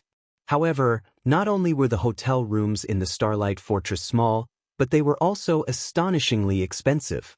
A room actually cost 1 magic crystal per night. Their team currently had 500 players. If they rented hotel rooms for the night, they'd have to pay a total of 500 magic crystals. The rest of Stormheart's members could only nod in agreement. Not even first-rate guilds could afford such a costly expenditure, let alone Stormheart. Only superpowers would have the funds to rent these hotel rooms. Wait, the mana here is different somehow. A Tier 3 female elementalist suddenly spoke up. Different? Curious, the ruthless man began to pay more attention to the mana around him, but he failed to find anything unusual about it. How is it different? No. She's right, Crow exclaimed. To be precise, this area has different types of elemental mana. Mitchum, I can sense the 3 supreme elements, and the mana is growing even denser, the female elementalist explained. Ordinary Tier 3 experts would likely struggle to sense the differences in the ambient mana, but she had a special mana legacy, which allowed her to notice the minute oddity. The 3 supreme elements? The ruthless man was stunned. Excitedly, he asked, "Doesn't that mean that this fortress's environment is similar to the environment of ancient times?" Experts constantly researched and tried to understand more about God's domain's current affairs and history every day. The information hid many opportunities, and for independent players and adventurer teams, who lacked resources, this was one of the few reliable ways to encounter fortuitous opportunities. Naturally, Stormheart and its members were no exception. In fact, their knowledge of God's domain was vast, especially regarding the ancient area when gods had still roamed the land. The ancient era had been the peak of God's domain. Humankind had been far more powerful then.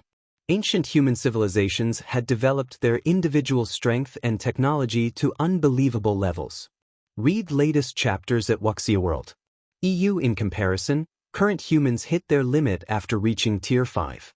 Moreover, most Tier 5 powerhouses nowadays were far weaker than those of the past. The biggest difference between the past and the present was the composition of ambient mana. During ancient times, ambient mana had been composed of all 7 elements, but now, it only included the 4 major elements. The remaining 3 supreme elements could only be found in certain locations and in almost negligible amounts. This was why God's domain's creatures couldn't fully comprehend and control mana, which made it harder to reach new tiers. And yet, within the Starlight Fortress, the 3 supreme elements had gathered, creating an environment reminiscent of ancient times. This was a heaven-defying opportunity. Chapter 2483, Hidden Madness. As soon as the ruthless man finished speaking, excitement flashed in his Tier 3 comrade's eyes. If the Starlight Fortress's environment were reminiscent of ancient times, consisting of all 7 elements, it would be a true paradise for players. Not only would players have a much easier time controlling mana in such an environment, but it would also help them unlock their mana bodies. After giving the matter some thought, Crow turned to the Tier 3 female elementalist beside him and said, "Rose, return to headquarters and gather all of the magic crystals we have. Send someone to ask around about renting a hotel here as well. We'll be using it as Stormheart's temporary base. From now on, Stormheart's Tier 3 members will develop out of the Starlight Fortress." Although living in the Starlight Fortress was costly, if the benefits allowed one to improve their mana control and unlock their mana body's potential with ease, it was worth the price. It would even be worthwhile if the adventurer team had to invest every magic crystal it had earned thus far and would earn in the future. Levels weren't the top priority for Tier 3 players right now. Rather, unlocking their mana body's full potential was far more important. A Tier 3 player could only exhibit the true strength of Tier 3 once they did so. Residing in the Starlight Fortress would accelerate the process of unlocking their mana bodies, which was a unique, massive benefit. The rest of God's Domain's players hadn't realized this yet, which gave Stormheart the opportunity to establish a base in the fortress. If they waited until the various guilds noticed, finding a place and developing in the Starlight Fortress would become far more difficult for the adventurer team. In terms of money and resources, Stormheart wasn't even a match for first-rate guilds, much less superpowers. Understood. I'll have someone look into it immediately.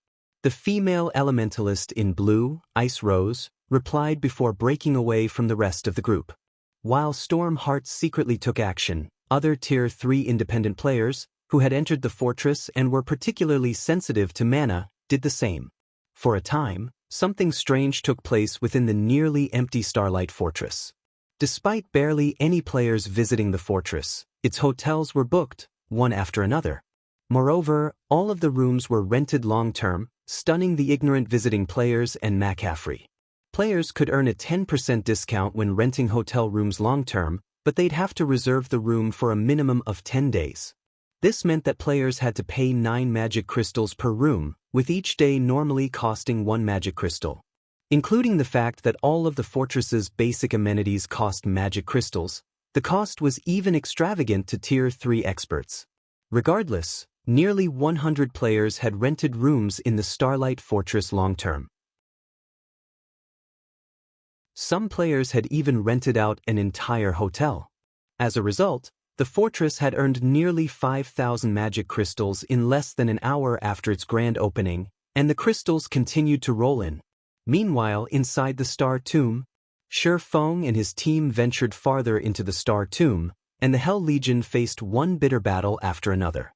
Even Tier 3 experts struggled to move within the regional dungeon, their mobility reduced to that of Tier 1 players. Fortunately, their basic attributes hadn't been affected.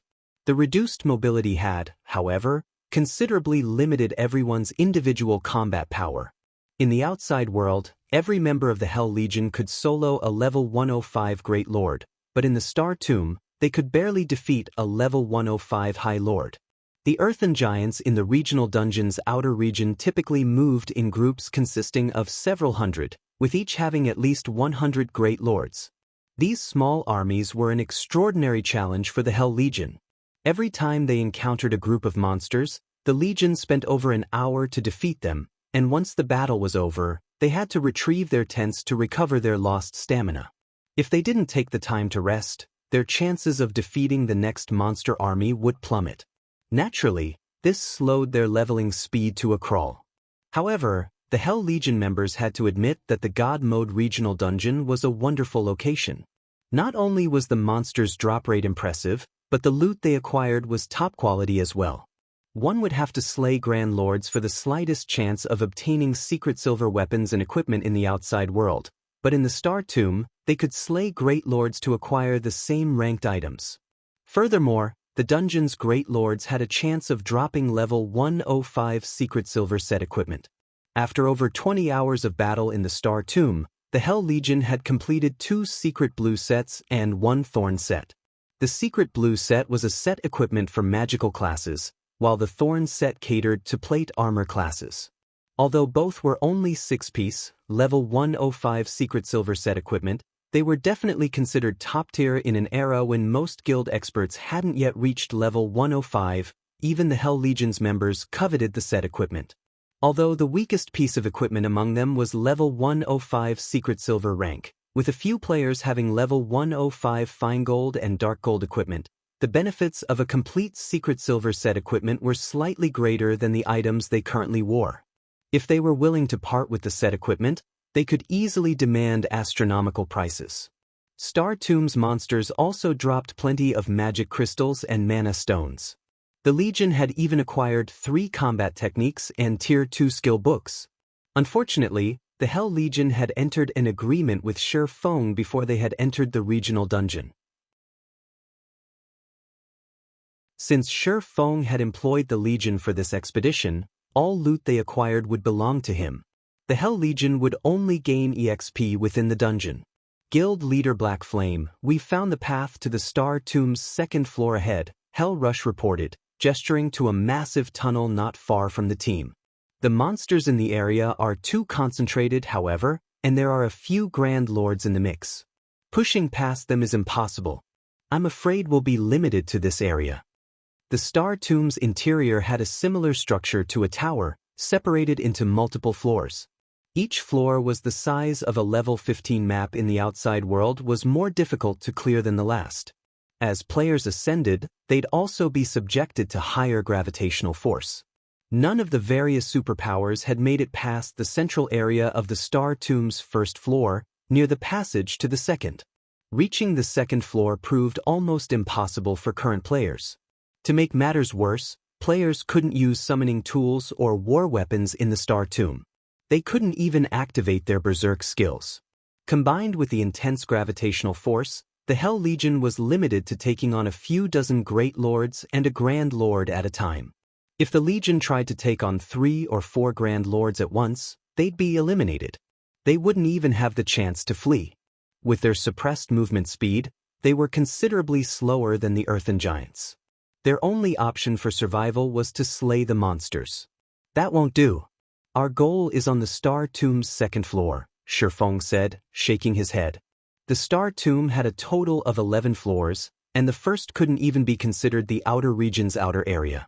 They'd barely make it to the dungeon's outer region once they made it to the second floor, and they'd only have a chance of securing a Star of Light by slaying the monsters in that area. It's not that we don't want to reach the second floor, Guild Leader Black Flame, we just can't make it that far. If we start a fight near the tunnel, we'll attract all of the Earthen giants in the area. Not only will we have to face nearly 1,000 Earthen giants, but there are also 5 Grand Lords. We're no match for them with our current combat power, Hell Rush explained.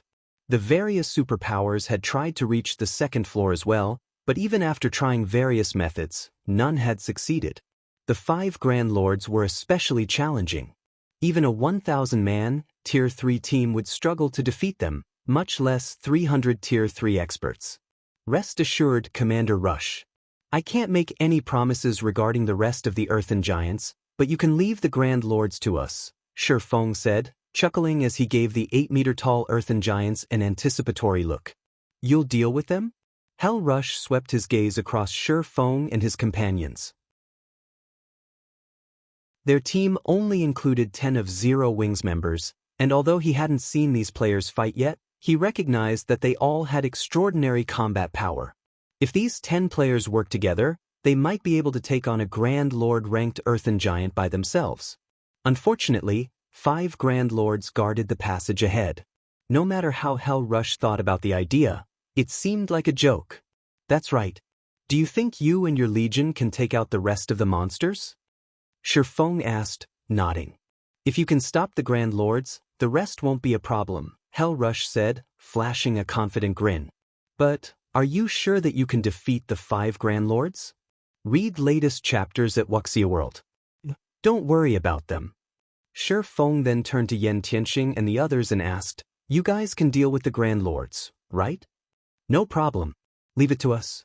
After watching the Hell Legion, we've been itching for a fight, Yen Tianxing replied with a wide smile. All right, let's lure the 5 monsters away from the rest of the group first, then, Shifeng decided. 5 of his companions then walked away before charging at the 5 Grand Lords guarding the tunnel. They're just going to do it? Are they insane? Watching Yen Tianxing and the others rush ahead without waiting for the Hell Legion, Hell Rush was dumbfounded. Chapter 2484, Unlocked Mana Body. Hell Rush wasn't the only one dumbfounded. The rest of Hell Legion's resting members were stunned as they watched the 5 Zero Wing members charge toward the Grand Lords. There were nearly 1,000 Earthen giants near the passage, and the weakest was a level 109 High Lord. There were over 100 Great Lords as well, and if they surrounded a 100-man Tier 3 team, the players would be done for. The Earthen giants weren't affected by the Star Tomb's gravitational force, and thus, both their movement and attack speeds were higher than Tier 3 players.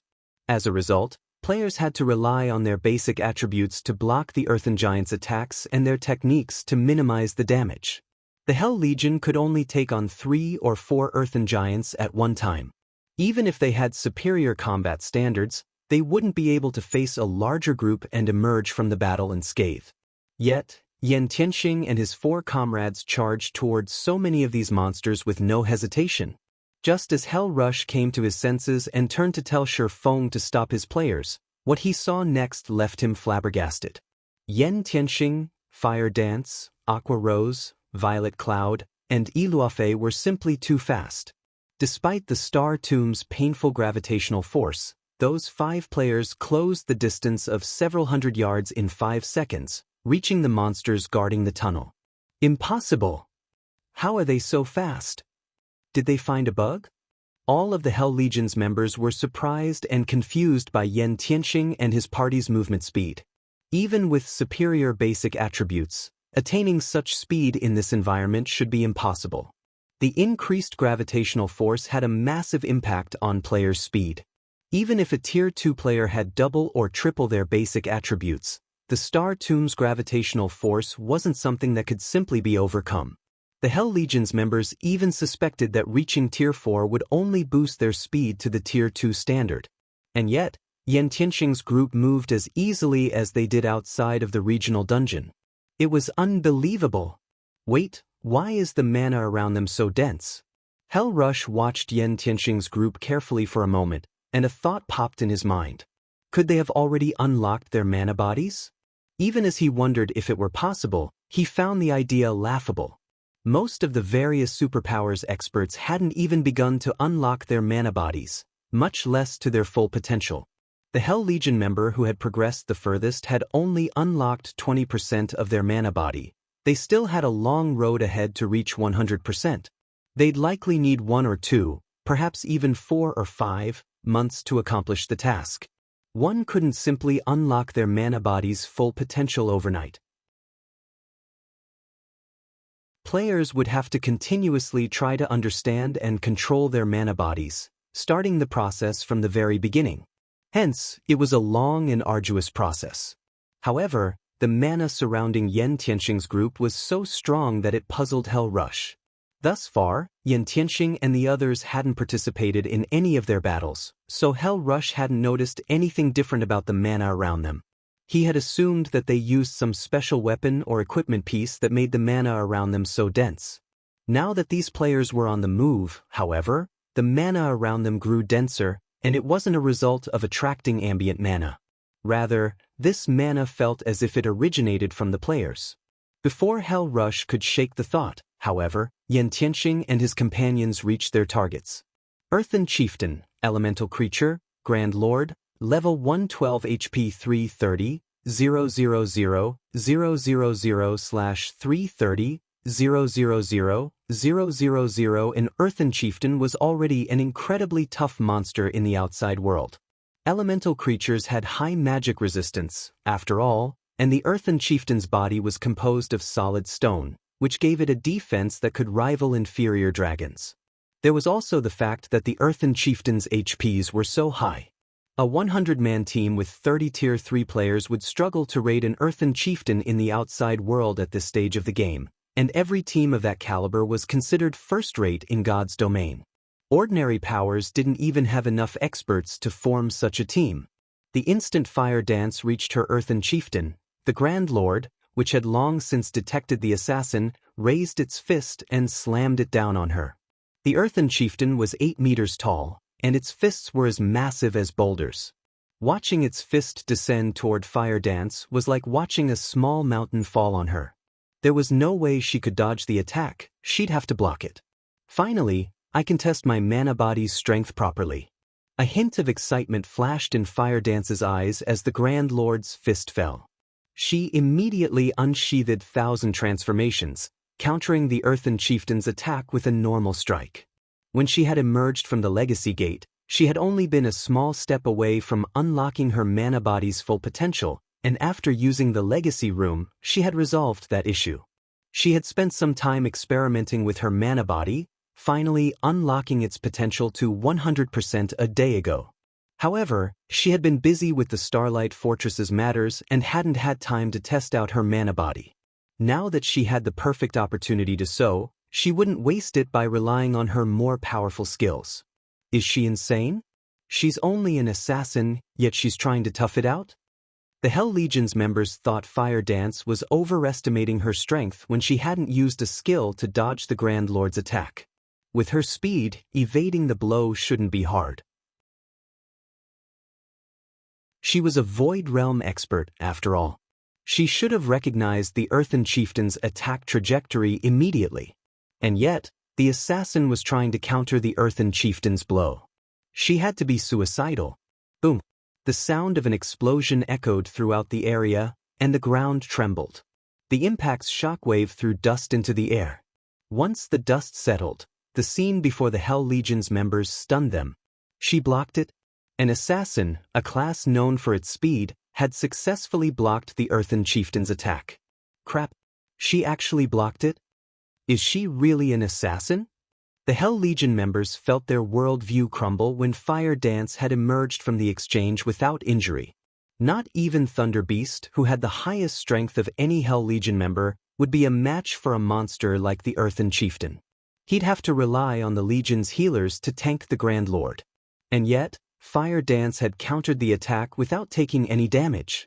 Sure enough, an unlocked peak gold mana body is amazing. Even a normal attack is so powerful. If she can learn a mana technique, she'll likely be able to solo mythics. When Shifeng saw Fire Dance dominate the Earthen Chieftain, he couldn't help his desire to unlock his own mana body.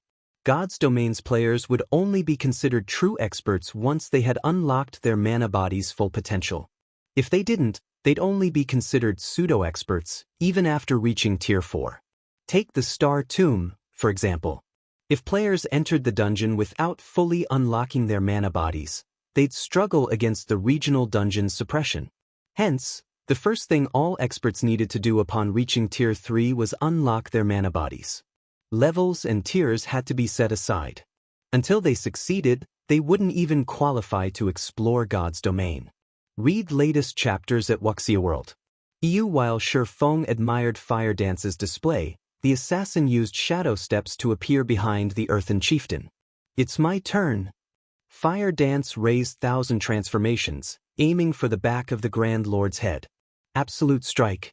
Darkness immediately surrounded Fire Dance. Minus 424,538. A damage of over minus 400,000 appeared above the Earthen Chieftain's head, and silence fell over the Hell Legion.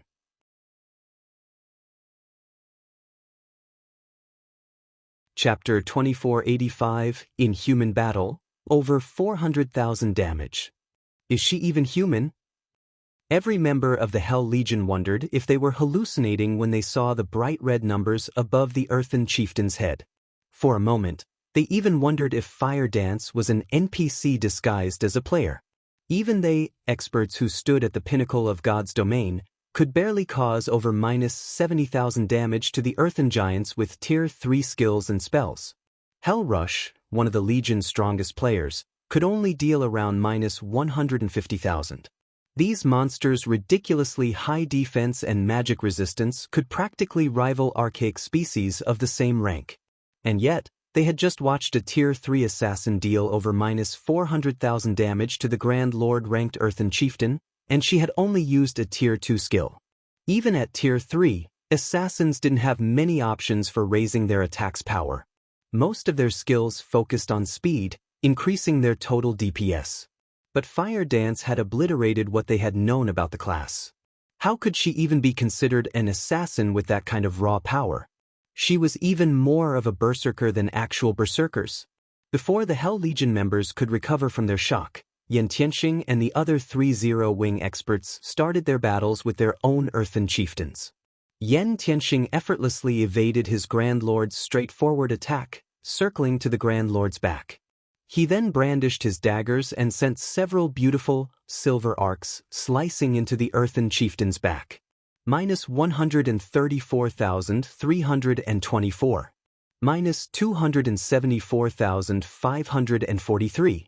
Minus 133,645. A series of damages appeared above the Earthen chieftain's head, and although each of his hits didn't deal as much damage as Fire Dance's, the total amount was frightening. Meanwhile, Aqua Rose, Violet Cloud, and Ilufe, all magical class players, caused an even greater commotion. As soon as Aqua Rose finished her spell's incantation, a towering tidal wave manifested before her, devouring the Earthen chieftain and several dozen Earthen giants nearby. In one move, Aqua Rose heavily injured the Earthen giants and Earthen chieftain, which boasted high magic resistance. She also dealt over 1,000,000 damage to each of them. Meanwhile, Ilufe summoned 5 flaming meteors, casting them down on her Earthen chieftain. 3 meteors. As each meteor struck the ground, the dungeon's first floor trembled violently. By the time all 5 had landed, they had created a crater that was over 100 meters wide and 10 meters deep around the Grand Lord. Of the 3 Earthen chieftains that faced these magical class players, however, Violet Cloud's target was in the worst state. 300 shadow blades danced around the Grand Lord, each with enough force to make the monster stumble. When all 300 attacked as one, the outcome could only be described as a tragedy. How does Zero Wing have so many monstrous players? At this point, every member of the Hell Legion believed that Yen Tianxing's party could slay the 5 Earthen chieftains, let alone keep them distracted. They only might need some time to defeat the monsters.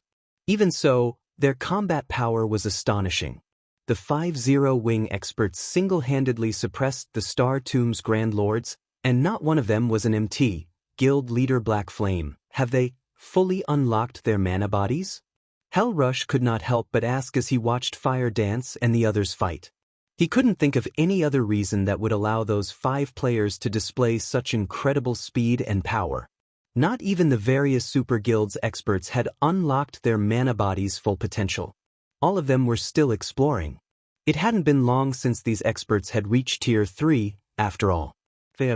All 5 have reached 100% of their mana body's potential, Shi Feng confirmed with a nod. He had no intention of hiding the fact, nor could he. He couldn't explain away the strength Yen Tianxing and the other 4 displayed as higher basic attributes. Even if they had double or triple their basic attributes, they wouldn't exhibit such impressive combat power. Players could only accomplish this feat by unlocking their mana body's full potential. It was a pity that Shadow Sword, Cola, Turtle Dove, and Alluring Summer hadn't progressed this far yet. Even Alluring Summer had only unlocked 98% of her potential. If she had been able to bridge that final gap, their team would have had a much easier time exploring the Star Tomb. All 5 of them have fully unlocked their mana bodies?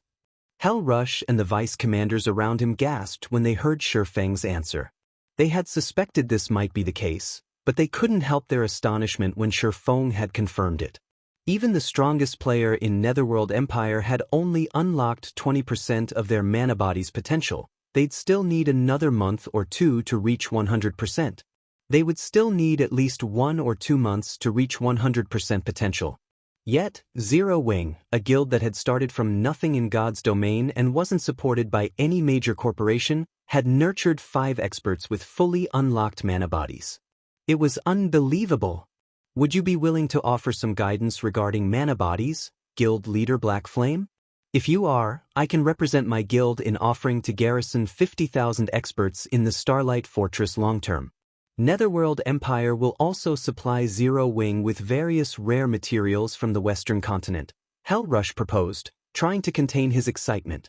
Everyone's mana body was different, and players would gain very little from others' experiences, but the fact that Zero Wing had nurtured 5 experts with fully unlocked mana bodies proved that it could help players accomplish the feat. Anyone that said otherwise was either lying or a fool. Players would see huge differences in their accomplishments, depending on how soon they unlocked their mana body's potential. The difference between the combat power Zero Wing's members displayed and that of the Hell Legion made that much obvious. After Hell Rush presented his offer and request, the rest of his comrades grew restless, watching Shi Feng. They all wanted to hear his answer.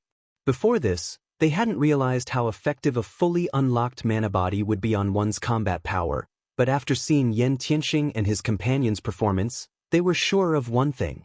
Tier 3 players that hadn't unlocked their mana bodies were pests in comparison.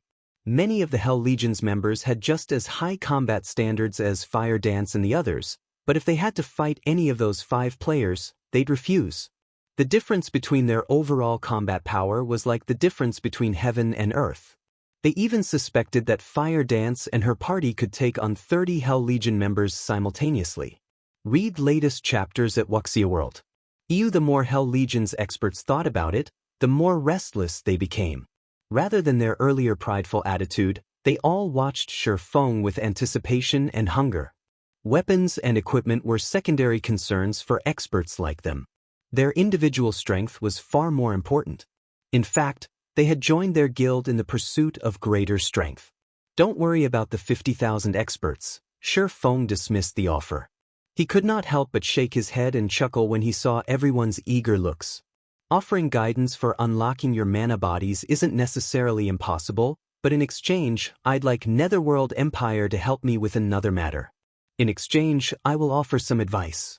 Although I cannot help all of you unlock your mana body's full potential in a short time, I can help you complete the task with a little more speed. Hell Rush had to calm his heart again when Shifeng had agreed. He responded immediately, Guild Leader Black Flame, please, state your demands. If I have the authority to agree to them, I can do so on my guild's behalf. It's very simple. I need 1 month. I want Hell Legion under my command for 1 full month. Shifeng raised a finger and swept his gaze across the Hell Legion members.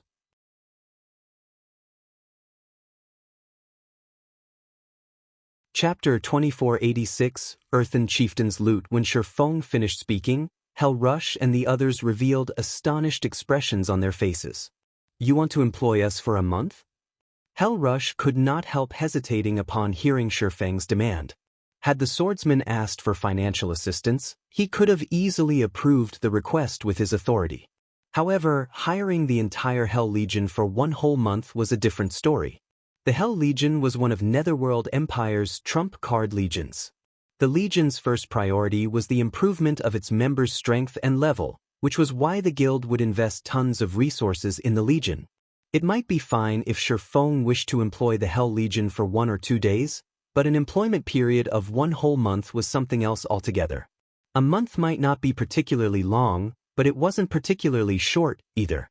Netherworld Empire might be willing to use money and resources to exchange for the improvement of its members' combat power, but not a large amount of its trump card legion's time.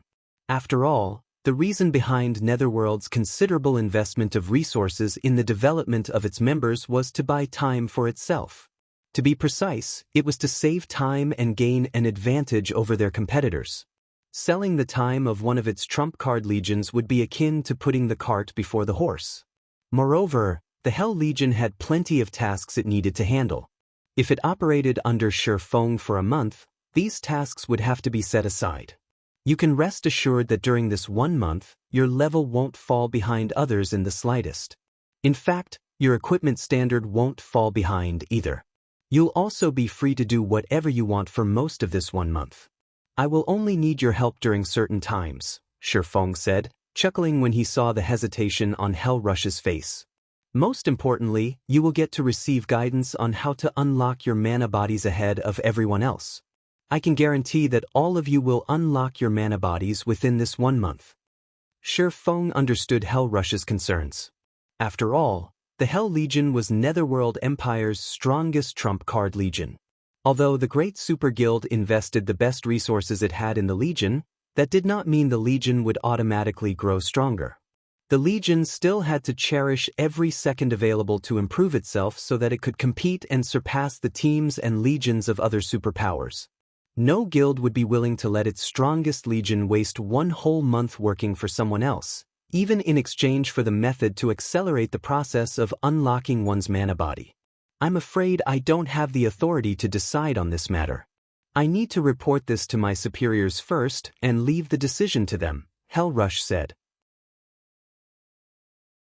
Although Shifeng's words were tempting, he still shook his head and did not give a definitive answer. The Hell Legion was Netherworld Empire's trump card legion. The resources Netherworld Empire could obtain and invest in the Hell Legion were not something Shifeng could possibly get his hands on. Moreover, Netherworld Empire might not have any methods to accelerate the unlocking process of a player's mana body now, but that might not be the case a few days later. If the Great Super Guild happened to come across such a method soon after signing a contract with Shifeng, the Hell Legion would waste 1 month of its time for nothing. With the Hell Legion's capabilities, the opportunities it stood to lose out on from 1 month's idleness were massive. Alright, I'm not in a hurry to settle this deal. You can think it over once you return, Shifeng said, not the slightest bit surprised by Hell Rush's reply. After all, this was no longer a decision Hell Rush could make as the Hell Legion's commander, only Netherworld Empire's guild leader and Grand Elders could. Thank you for your understanding, Guild Leader Black Flame. We will give you a reply as soon as possible, Hell Rush said, nodding. Inwardly, though, he felt that the likelihood of his higher-ups approving this transaction was minimal. After all, a month was simply too long, especially with the number of Tier 3 players in God's domain rapidly increasing. Meanwhile, Kola, who had overheard the conversation, looked at Shifeng in confusion. Guild leader, are you really planning to let them enter the Legacy Gate? Kola asked in a quiet tone, a pained expression appearing on his face. Kola had personally experienced the Legacy Gate's benefits. It was undoubtedly the best place to improve one's mana body. However, the number of slots to enter the Legacy Gate each month were limited. Zero Wing barely had enough for itself. He felt that giving the slots to Netherworld Empire would be a huge waste.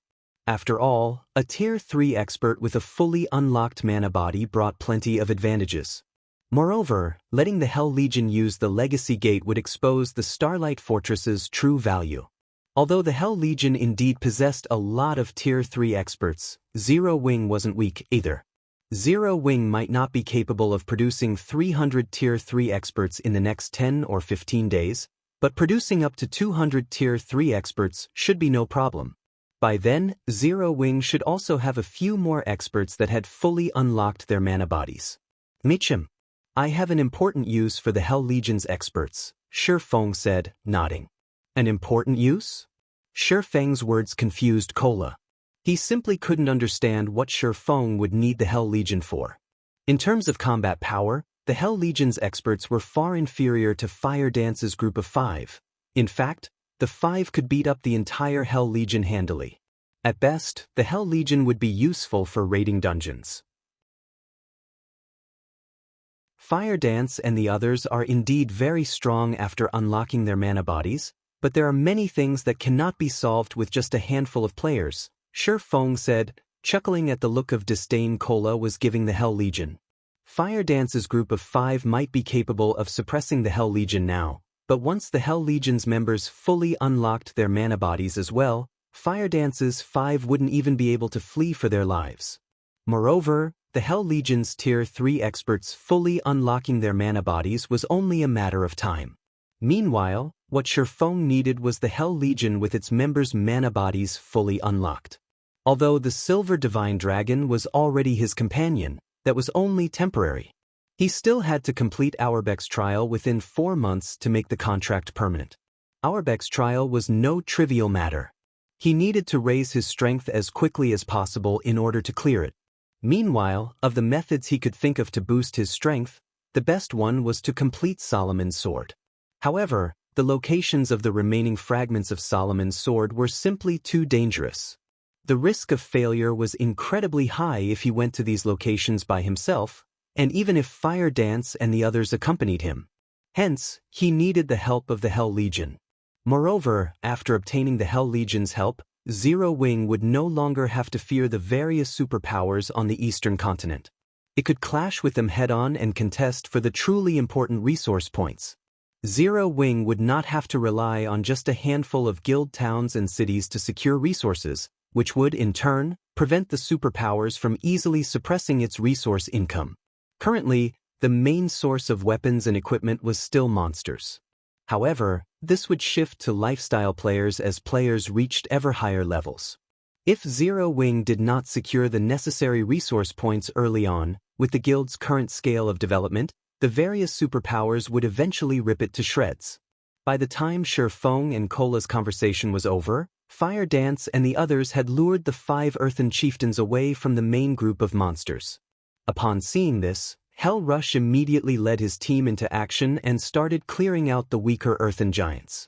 As the Earthen Chieftains were gone, the strongest monsters before the tunnel were merely level 112 Great Lords. For the Hell Legion members, whose basic attributes rivaled those of Great Lords and even Grand Lords of the same level, these monsters were a piece of cake. The only inconvenience was their reduced mobility, which slowed their clearing speed by a significant margin. However, with Fire Dance and the others occupying the Earthen Chieftains, the Hell Legion did not face much pressure during battle. The Legion systematically defeated the Earthen Giants, chipping away at their numbers.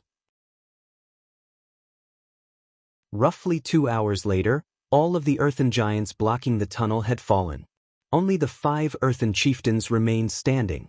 At this moment, however, each of the Earthen Giants had less than 70% of their HPs remaining. The Hell Legion members could not help but gulp audibly at the sight. Although they knew that Fire Dance and the others could solo the Earthen Giants, they still could not believe their eyes when they saw that each of the Earthen Giants had lost so much HP already. Alright, quickly get rid of these Earthen Giants. Feng commanded when he noticed the Hell Legion members staring dazedly at Fire Dance's group. Others might not be aware of the condition of Fire Dance's group, but Feng was. Fire Dance and the others might have burned a considerable portion of the Earthen Chieftains' HP already, but they had also expended a significant amount of stamina. With their remaining stamina, finishing off the Earthen Giants all by themselves would be impossible. Ultimately, a group was still necessary to defeat monsters like the Earthen Giants. Otherwise, he wouldn't have bothered hiring the Hell Legion at all. Read latest chapters at Wuxia World. EU Shifeng's command promptly snapped everyone from the Hell Legion out of their daze, and they sprang to assist Fire Dance's group with the 5 Earthen Chieftains. Fire Dance's group of 5 tanked the 5 Earthen Chieftains while the Hell Legion members helped deal damage from the sidelines. With the participation of the Hell Legion, the Earthen Giants lost HP rapidly. In the end, all 5 Earthen Giants fell within 30 minutes. The Hell Legion members had a much easier time with the Grand Lord-ranked Earthen Chieftains than with the Great Lord-ranked Earthen Giants. When all 5 Earthen Giants collapsed simultaneously, the players' experience bars started filling up rapidly. The amount of EXP the Earthen Giants awarded was much more bountiful than that of Grand Lords of the same level in the outside world. In just 3 seconds, their experience bars had increased by 15%, far more EXP than they normally would gain after grinding for half a day. Moreover, after the 5 Earthen Chieftains died, they had dropped several dozen items. The abundance of their loot surpassed even that of mythic monsters in the outside world.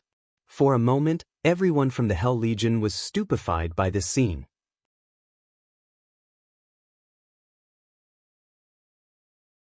Chapter 2487, Flaming Steel Set. The Earthen Chieftains' loot is actually so abundant? The number of items they dropped is at least triple that of the Grand Lords in the outside world.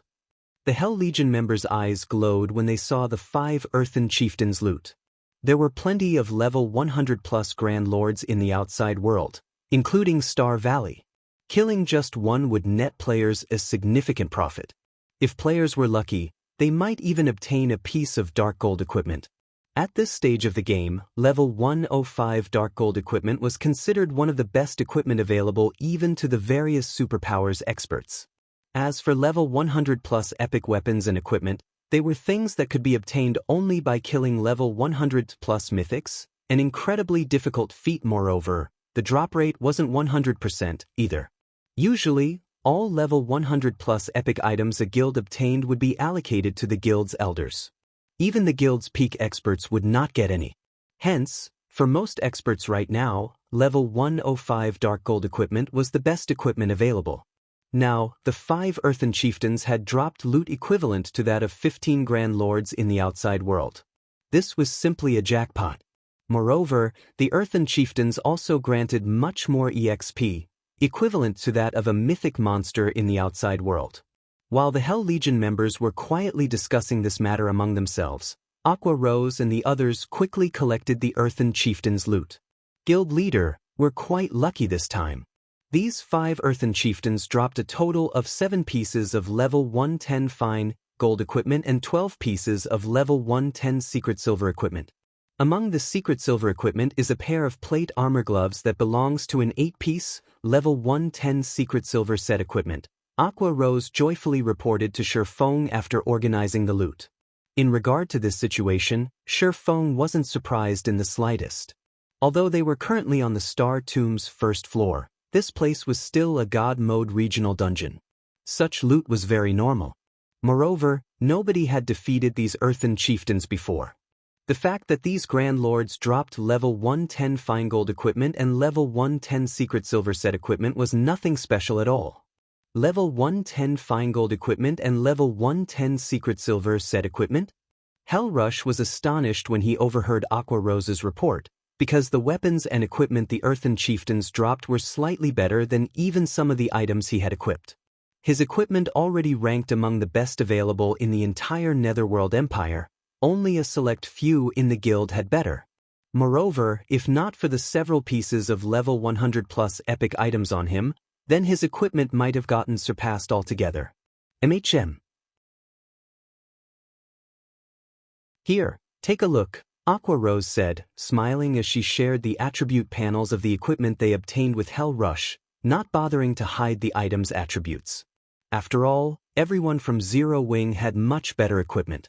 Isn't this flaming steel set a little too powerful?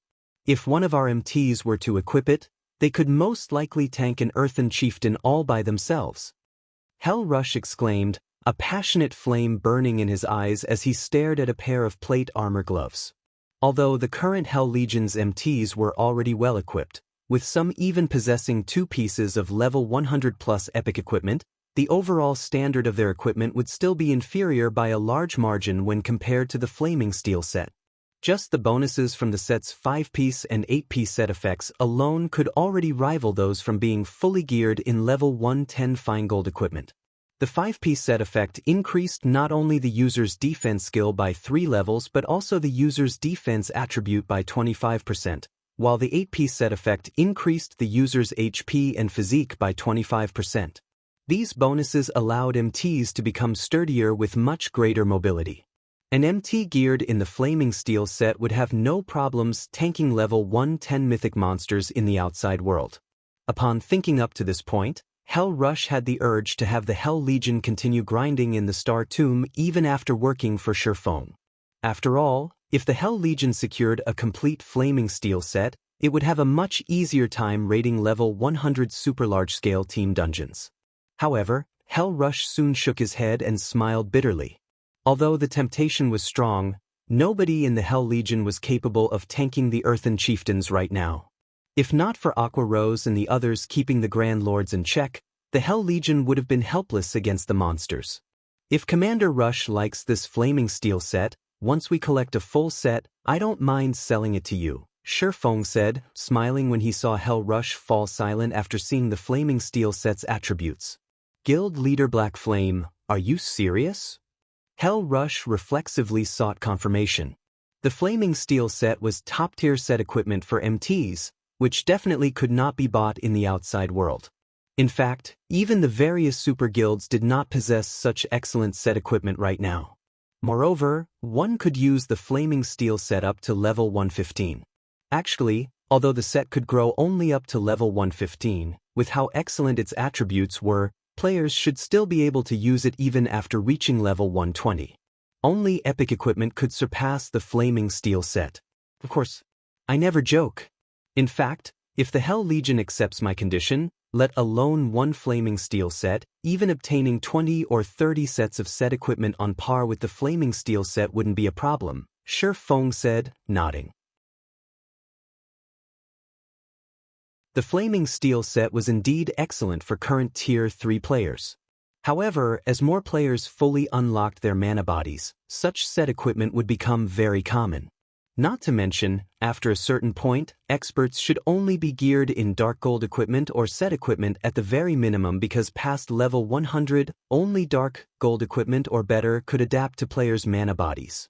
If players with fully unlocked mana bodies fought using equipment at the fine gold rank or below, they would rapidly deplete the durability of their equipment. In fact, after reaching Tier 4, players couldn't even consider using secret silver weapons and equipment since such low-caliber weapons and equipment couldn't endure the power of a Tier 4 mana body, becoming useless after the execution of one skill or spell. This was the eternal pain that all expert players that had fully unlocked their mana bodies faced. Only very few players in God's domain had fully unlocked their mana bodies, so players were still unaware that having an overly powerful body was also a problem. 30 sets. Hell Rush could not help being tempted. Previously, he had felt that the 1-month employment period Feng proposed was too long. However, he started wavering after hearing that the Hell Legion could get its hands on 30 sets of set equipment that was on par with the Flaming Steel set equipment. After all, even if the Hell Legion desperately grinded for 1 month, few of its members could reach level 120 in that period. Meanwhile, the Flaming Steel set equipment was top-tier set equipment that could still be used even after players reached level 120. In other words, even after working for Feng for a month, the Hell Legion would retain an edge over the teams of other superpowers when it came to equipment standards. Now, he felt that he needed to have a proper discussion with his superiors in the guild. Since we've taken care of the monsters already, we should head to the 2nd floor. If we continue resting here, the monsters might respawn, Feng said after seeing that everyone was sufficiently rested. Everyone promptly stood up from the ground and entered the tunnel leading to the Star Tomb's 2nd floor. The tunnel was long and narrow. Not only did it not have any monsters, but the ambient mana inside was also incredibly dense. This situation allowed everyone to relax their mental states considerably. Meanwhile, after walking for around 5 minutes, the team arrived on the Star Tomb's 2nd floor, where a strong pressure greeted everyone. Why is the gravity here so much higher than on the 1st floor? Aqua Rose immediately felt uncomfortable when she stepped onto the 2nd floor. On the 1st floor, she had barely felt the effects of the increased gravitational force. Now, however, she could actually feel her body growing significantly heavier. Even her mobility was negatively affected. The gravity here is twice as strong as that of the 1st floor. It seems this floor will be our limit. When Feng sensed the gravitational force on the 2nd floor, he, too, felt a little surprised. He never thought that the gravity here would be so powerful. From what he knew, the gravitational force players experienced inside the Star Tomb would grow ever higher with each floor they climbed. Hence, ascending the Star Tomb was incredibly difficult. After reaching the 4th floor, even Tier 3 players that had their mana bodies fully unlocked would be incapable of combat without anti-gravity equipment. However, anti-gravity equipment had always been considered incredibly rare in God's domain. In fact, lifestyle players couldn't produce it, as its creation involved ancient technology. Following which, Feng and the others started clearing out the monsters outside the tunnel's exit. Although the gravitational force on the 2nd floor had doubled, the monsters' strength and levels had barely increased. The only obvious difference was the larger number of Great Lord-ranked Earthen giants in each group of monsters. However, this change did not affect Feng and the others at all. Moreover, to everyone's surprise, the monsters here granted at least 3 times more EXP than the monsters found on the 1st floor. As a result, everyone's leveling speed was now at least 50% faster than if they grinded in the outside world. In addition, the loot the monsters dropped was also much better. Even the Great Lord-ranked Earthen giants occasionally dropped level 110 fine gold equipment. Aside from having better loot, the Star Tomb's 2nd floor had much thinner mana than the 1st floor. Hence, everyone could actually improve their control over the mana inside their mana bodies as they fought, which inspired everyone to fight much more fervently. Read latest chapters at Wuxia World. EU in such a way, the team grinded on the 2nd floor for 2 whole days, moving from the outer area to the inner area. Many players on the team leveled up from the abundant EXP. Unfortunately for Feng, as he had reached level 111 already, the amount of EXP he received from the 2nd floor's monsters wasn't particularly abundant. Hence, he did not manage to level up.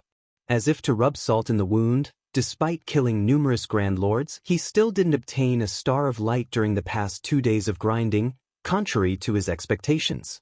Guild leader, I discovered an inferior legendary treasure chest over here.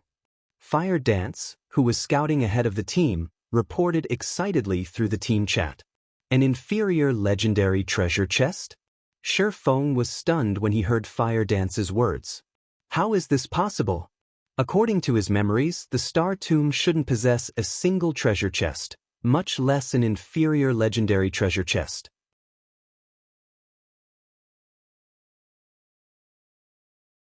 Chapter 2488, Demon God's Temptation. Could it be a pioneering benefit? After giving the matter some thought, this was the only possibility Shi Feng could think of. In his previous life, there was never any news of anybody discovering a treasure chest in the Star Tomb despite the many teams grinding there back then. Any treasure chest opened in the Star Tomb would definitely have caught the attention of others. However, nobody had ever seen any signs of a treasure chest being opened in the Star Tomb. Hence, everyone had always believed that this regional dungeon did not spawn treasure chests and that players could only obtain resources and treasures from killing bosses there. However, Shi Feng did not put too much thought into the matter. After all, that was an inferior legendary treasure chest they were talking about, an opportunity that was incredibly difficult to come by. He immediately led Cola and the others toward Fire Dance's location. At the same time, Fire Dance's report in the team chat had set the team abuzz. Crap, there's actually an inferior legendary treasure chest here? Zero Wing has struck gold this time. It might even get a fragmented legendary item. Only our guild leader has a fragmented legendary item currently. Zero Wing is truly lucky. The several vice commanders of the Hell Legion grew incredibly envious upon hearing about the discovery of an inferior legendary treasure chest. If not for Zero Wing being their ally, they would have most likely done everything they could to contest for it. Currently, in the opinion of most experts, epic weapons and equipment were the highest-ranked items available in God's domain, while fragmented legendary items and the like were mere rumors. After all, items of such caliber had yet to appear on the market. In fact, the majority of the various superpowers still didn't have any concrete information relating to fragmented legendary items. According to Netherworld Empire's investigations, there shouldn't be more than 10 fragmented legendary items in the hands of players right now. Moreover, only a few in the guild's upper echelon knew about this information. As for the strength of fragmented legendary items, the guild upper echelon, like themselves, had personally witnessed it before. It was not something epic weapons and equipment could hope to match. Fragmented legendary items allowed players to undergo a qualitative transformation. If they could obtain just one fragmented legendary item, they would instantly soar to the apex of God's domain. Most importantly, fragmented legendary items could be used forever, continuously growing stronger as players reached higher levels, and would never fall behind the times. Hence, Netherworld Empire had always been frantically searching for clues to fragmented legendary items and would go all out in following any clues it found. In fact, the guild wouldn't even mind letting the entire Hell Legion suffer annihilation if it meant obtaining a fragmented legendary item. However, according to Netherworld Empire's research, the chances of getting a fragmented legendary item from epic treasure chests were minimal. Only inferior legendary treasure chests had a significant chance of awarding such an item. The Star Tomb's pioneering benefits are this excellent? Hell Rush also could not help growing envious in this situation. It seems we'll really need to go all out in exploring the Star Tomb after this job. Although he knew that the Star Tomb definitely contained bountiful resources and treasures as a God Mode regional dungeon, he never imagined that it would be to such an extent. They were only on the Star Tomb's second floor, yet they had already come across an inferior legendary treasure chest. If even the second floor had such amazing treasures, he simply could not fathom how amazing the treasures on the higher floors would be. After the Hell Legion's members discussed this matter briefly among themselves, they quickly followed Shi Feng toward Fire Dance's location. The environment of the Star Tomb's second floor was a tropical rainforest. However, unlike the rainforests in the real world, the rainforest here was home to colossal trees. Entering this place felt like entering a land for giants. Ordinary humans would look incredibly small here. After traveling through the forest for around 20 minutes, the team arrived before a barren hill, which actually had an ancient temple erected on it. A dark fog enveloped this shrine, evoking an indescribably gloomy sensation. Through the open gates, one could see a gigantic treasure chest sitting in the middle of the shrine. This treasure chest gave off the distinctive orange-red glow of an inferior legendary treasure chest. Guild leader, we've struck the jackpot this time. It really is an inferior legendary treasure chest. Kola said, excitement surfacing on his face when he spotted the gigantic treasure chest. This was no longer Kola's first time seeing an inferior legendary treasure chest. Although he didn't think that Fire Dance would make a mistake after verifying Fire Dance's claim with his own eyes, he still could not help his surprise. After all, he had personally experienced the strength of a fragmented legendary item before. At this moment, aside from Kola, Aqua Rose and the other Zero Wing members present also revealed excited expressions on their faces. After all, so long as they managed to obtain a fragmented legendary item from the treasure chest, Zero Wing would have another Apex expert, something the guild lacked the most right now. However, unlike the Zero Wing experts, the members of the Hell Legion did not reveal any joy or envy upon seeing the inferior legendary treasure chest. On the contrary, they even started shaking their heads in disappointment. What a pity! It's actually a demon god's temptation, Hell Rush sighed as he gazed at the gloomy temple. After calming herself, Aqua Rose turned to Hell Rush and asked curiously, Demon God's temptation? What do you mean, Commander Rush? Previously, she had clearly sensed Hell Rush and the others' passionate response to the discovery of the inferior legendary treasure chest. Now, however, after seeing the treasure chest itself, they were suddenly indifferent toward it. This was truly strange. You arrived on the Western continent not long ago, so you might not know about this, but strange temples randomly appear in some of the dangerous locations on the Western continent. Not only are these strange temples filled with dense dark energy, but these temples also house incredibly precious treasures, Hell Rush explained. However, these temples are merely traps set up by demon gods. If players fail to resist the temptation and get lured into these temples, they are forced to undergo a trial and challenge the phantom of the demon god that set up the trial. Meanwhile, these trials are simply impossible to complete. To make matters worse, if players don't complete the trial, they not only fail to obtain the treasure but even have their level returned to 0 and half their soul devoured, which would place them in a weakened state for a very long period. At which point, players have no choice but to remake their accounts. Hence, we have labeled these temples as the Demon God's Temptation. As Hell Rush finished speaking, many of the Hell Legion's members revealed grim expressions. This was because several of the Hell Legion's members had fallen for these traps and were forced to remake their accounts, an irrecoverable blow. Moreover, Netherworld Empire wasn't the only guild that had fallen for these demon gods' temptations. Many other superpowers had too. Many famous experts had disappeared from God's domain, victims of these traps. Hence, whenever the demon god's temptation was mentioned, the various superpowers experts would turn pale with fright. So, that means we came here for nothing? Aqua Rose grew dejected upon hearing Hell Rush's words. Although she still had the urge to challenge the demon god's temptation even after hearing Hell Rush's explanation, reason stopped her. Her current combat power might be far superior to Hell Rush's and the others, but some trials in God's domain did not just test players' combat power but also their combat standards. Players would need to meet the requirements for both to pass those trials. Meanwhile, when it came to combat standards, Hell Rush was leaps and bounds above her, and considerably superior even to Yen Tianxing, who was a domain realm expert. Read latest chapters at Wuxia World.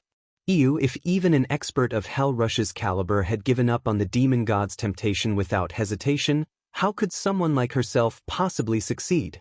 Don't even think about it. The greater the treasure stored inside a demon god's temptation, the more difficult the trial would be. Previously, a trial that housed an epic treasure chest already forced players to go up against a demon god's phantom of the same level and tier. With the reward being an inferior legendary treasure chest right now, I'm afraid the phantom summoned will be at least one tier higher than the challenger, Hellrush advised. He, too, was tempted by the prospects of obtaining an inferior legendary treasure chest. If there were even the slightest possibility of success, he would most likely give the trial a try. However, that was not the case for the trial before him. Challenging it would be akin to making a bet guaranteed to lose. After all, the opponent summoned would be a Tier 4 phantom of a god. The other members of the Hell Legion also agreed with Hellrush's words. With their current strength, they could only admire the inferior legendary treasure chest from afar. They had to be tired of living to try to obtain it. "No, we're not completely without options," Shifeng suddenly said.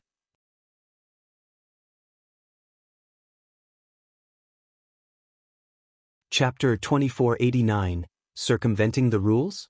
Hellrush and the Hell Legion's other members gave Shifeng a strange look after he spoke up.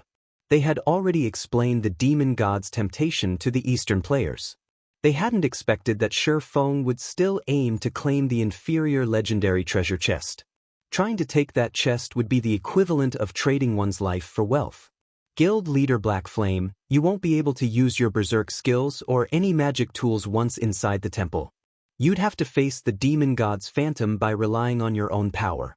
Although the phantom isn't a true demon god, a demon god did create it. It's far stronger than a hero of the same level and tier, Hellrush explained. If you fail, you'll have to remake your account. Hellrush could sympathize with Shifeng's desire. An inferior legendary treasure chest was just that tempting. That treasure chest had a very high chance of bestowing a fragmented legendary item to whoever opened it. But Shifeng didn't know how powerful a demon god's phantom was. Hellrush might have considered the task of obtaining the chest too, if he hadn't seen a demon god's phantom for himself, but he had. The Hell Legion's members nodded in agreement with their commander. They acknowledged Shifeng for his strength, but the man wasn't powerful enough to challenge a demon god's phantom and survive. Guild leader? Shifeng's statement even made Aqua Rose a little nervous. He hadn't even unlocked his mana body's full potential, and in the Star Tomb, he had slightly less combat power than she did. If Shifeng failed the trial, he'd take Zero Wing down with him. The man was the symbol of Zero Wing, and if he were forced to remake his account, the guild would quickly crumble. You misunderstand. I have no intention of challenging the demon god's phantom directly, Shifeng explained, noticing his comrade's anxious expressions. I'm just saying that obtaining that treasure chest is possible. Obtaining the treasure chest without challenging the demon god's phantom? Hellrush gave Shifeng a confused look. He thought the man must be joking. Once players entered the temple, they couldn't leave until the trial until they completed it. If Shifeng didn't defeat the demon god's phantom, how would he claim the treasure chest? Yes, though it will be somewhat difficult, Shifeng answered, nodding. He then turned to Aqua Rose and said, set up a starlight gathering magic array around the temple. Then, I want you to stand guard and prevent any monsters from approaching. Shifeng knew far more about the ancient gods and their phantoms than anyone in God's domain. Not even a dragon of the same tier would approach an area guarded by an ancient god's phantom. The phantom's strength was on par with that of a divine dragon. As he was now, he wouldn't last 3 or 4 hits against a demon god's phantom of the same tier, much less against a phantom that was 1 tier higher. While he might not be able to defeat a demon god's phantom, however, obtaining that treasure chest was a different story. Many confident experts had challenged demon god's temptations during his previous life, but they had all been forced to set up new accounts. Not even Apex experts had succeeded. However, one independent player had secured the treasure within a demon god's temptation at some point, and that independent expert had posted about his victory on the forums. The incident had shaken God's domain to its core, inspiring curiosity in every player. The various superpowers had even tried to recruit this independent player, offering an elder position, even a grand elder position, within their guilds. When the superpowers had finally located the player, however, what they had found had left them dumbfounded. That independent player had only been an ordinary expert. He hadn't even reached the refinement realm at that point. No one had expected the outcome. So many experts, including domain realm experts wielding fragmented legendary items, had tried to clear demon god's temptations, yet none had lasted more than 10 seconds against the demon god's phantom. Naturally, they hadn't secured the treasure either.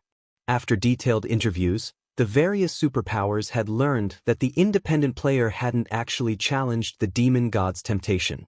Rather, he had found the treasure hidden within the temple. To claim the treasure for himself, he had merely decoded the magic arrays that had protected the temple. Once a player decoded the magic arrays, they could use magic tools within the temple. This made it possible to pin down the demon god's temple long enough to flee with the treasure. Astounded, none of the various superpowers had considered that there was a way to bypass the system's rules. Every player in God's domain had long since memorized the main God system's various rules and determined that players simply couldn't challenge these rules.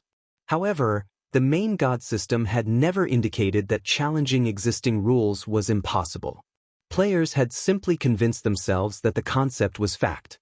Of course, the method the independent player had employed wasn't easy. Decoding the temple's magic arrays required a lot of time, and demon god's temptations didn't exist for long, with most only lasting 2 days.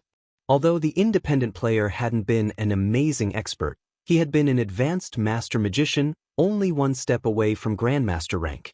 Hence, he had been able to decode the magic arrays within the time limit, obtaining the treasure. Unfortunately, of the many powers that had attempted to use the same method, very few had succeeded. Demon god's temptations appeared at random, and even if players found one, challenging it would be pointless if they couldn't decode the magic arrays before the temple vanished. Even if they succeeded, they'd still have to escape the demon god's phantom. If they couldn't last 20 or 30 seconds, escaping with the treasure would be impossible.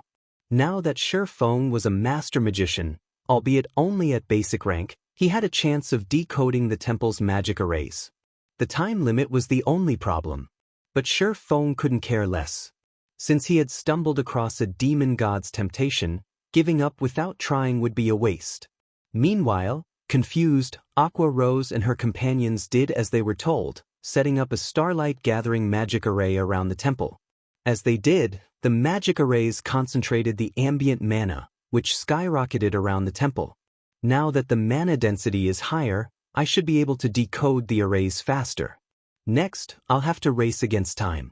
Sensing the gathering mana, Shi Feng took a deep breath and approached the stone pillars around the temple. He then began to decode the magic arrays that protected the temple. The several ancient pillars suppressed space around and inside the temple. Essentially, they were the core magic arrays that sealed the temple.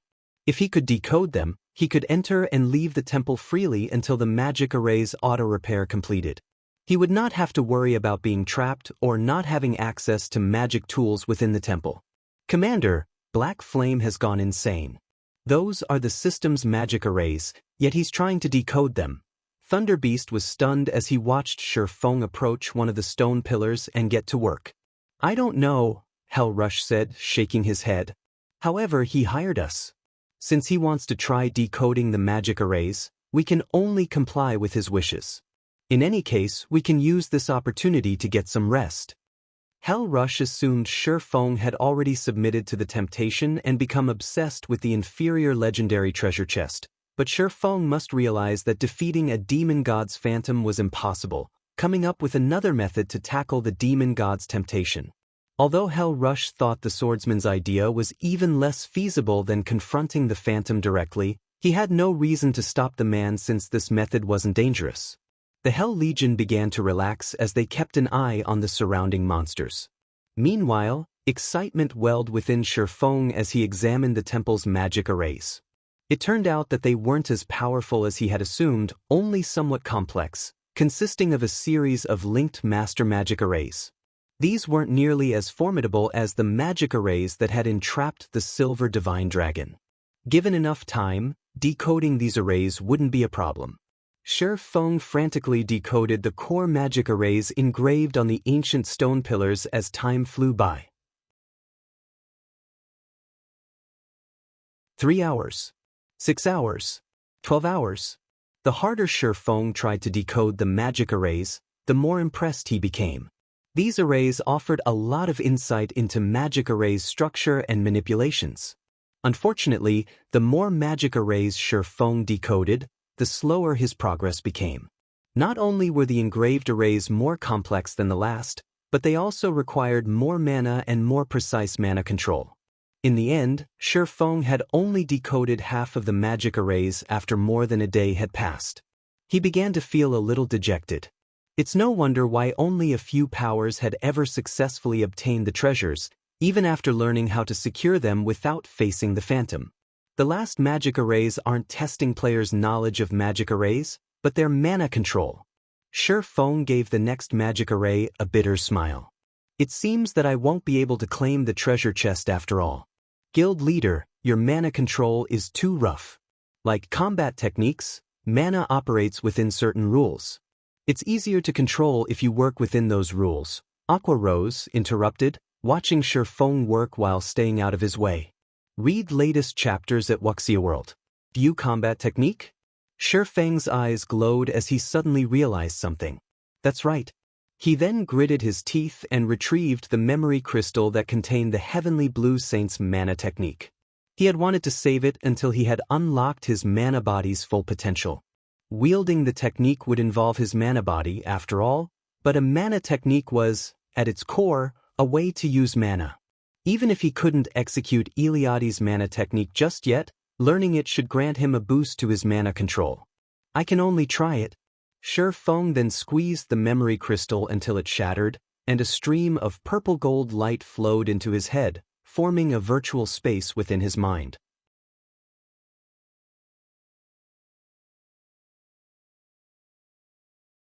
Chapter 2490 Mana Technique Legacy. So, this is a mana technique legacy?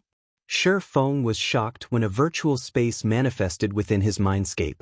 Within the virtual space, his body performed the 3 sword strikes Eliade had used against him in the legacy trial. It almost felt as if someone were controlling him, yet he could feel the flow of movement and mana inside him. He could also sense how his body and mana were controlled. This simulation was far more effective than watching someone else perform the technique. It's no wonder why so few people learn mana techniques in the past. This isn't something you can learn by watching someone else. Not only did one have to master the 4 major elements to use a mana technique, but they'd also have to master the 3 supreme elements. Even master magicians struggled to create magic arrays that manipulated all of the 4 major elements.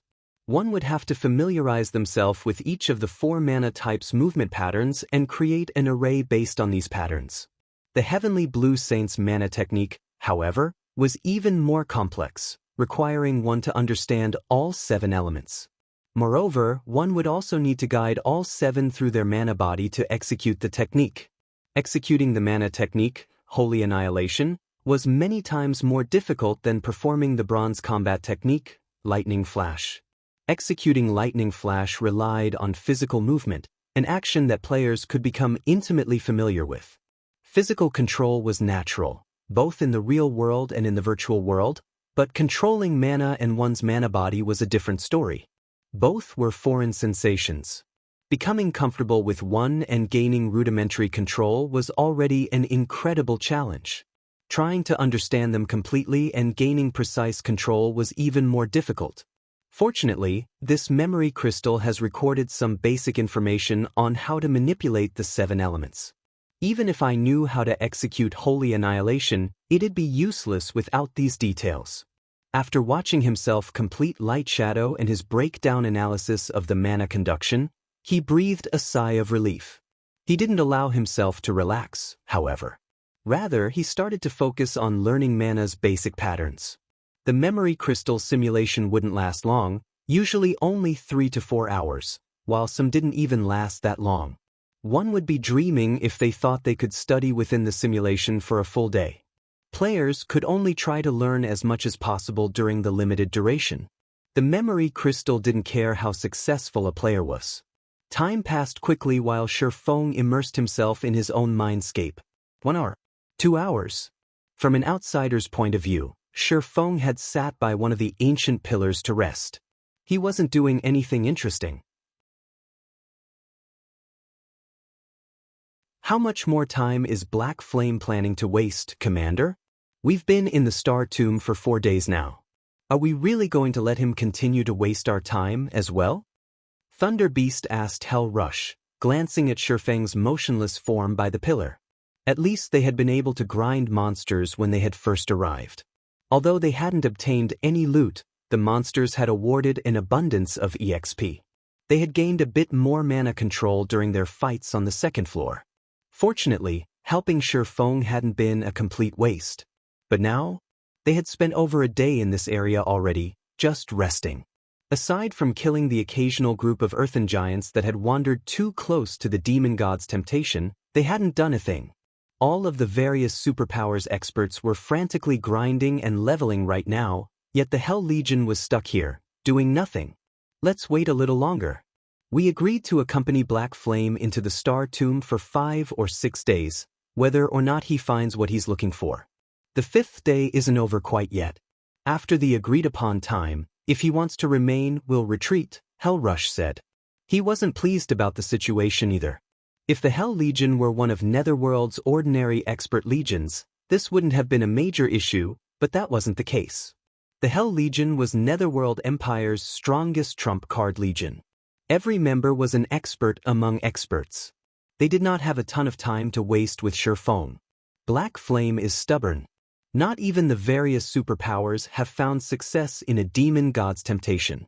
What can he possibly accomplish by himself? Thunder Beast grumbled, glaring at Shurfeng. When the two had finished speaking, Shurfeng's eyes fluttered open, and he returned his attention to decoding the magic arrays engraved on the stone pillar before him.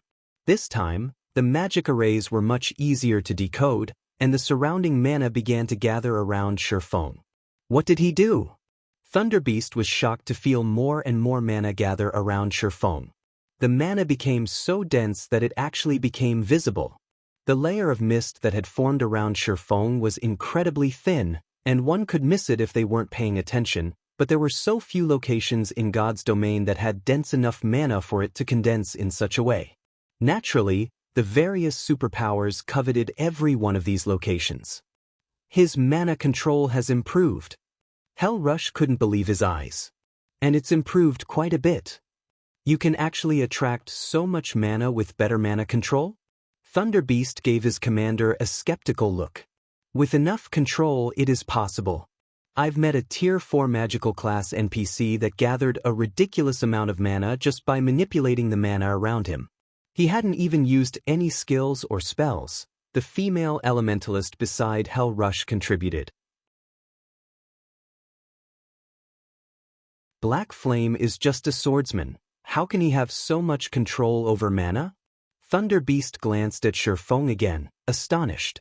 Matching a Tier 4 magical class NPC's mana control should be impossible for players at this stage of the game, yet not only had Shurfeng accomplished the feat as a Tier 3 player, but he had done so as a non-magical melee class, as well. Is this why he's so confident that he can help others unlock their mana body's potential? Hell Rush wondered, recalling Shurfeng's previous declaration. Although Hell Rush had seen that Aqua Rose and her companions had unlocked their mana body's full potential, he had assumed it was a result of some means Zero Wing had to accelerate the process. He had had his doubts about whether this method could help the Hell Legion's several hundred members do the same within 1 month. Every player had a different mana body, and unlocking their potential would differ as well. Seeing Shurfeng with mana control to rival that of a Tier 4 magical class NPC, however, the swordsman's claim seemed more plausible. Read latest chapters at Wuxia World. EUA players' mana control played a huge part in unlocking their mana body, which was why magical class players found the task much easier than physical class players. And yet, even Zero Wings members, especially Aqua Rose and the other magical class players, stared at Shurfeng, dumbfounded. Their mana control had been much greater than Shurfeng's, especially after they had unlocked their mana body's full potential. After resting for 3 short hours, however, Shurfeng had gained far more control, pulling leagues ahead of them. Just what was going on? But before anyone could regain their senses, the glow from the magic arrays on the stone pillar began to fade. As it did, the faint layer of black fog around the temple began to dissipate, and the gloomy atmosphere vanished completely.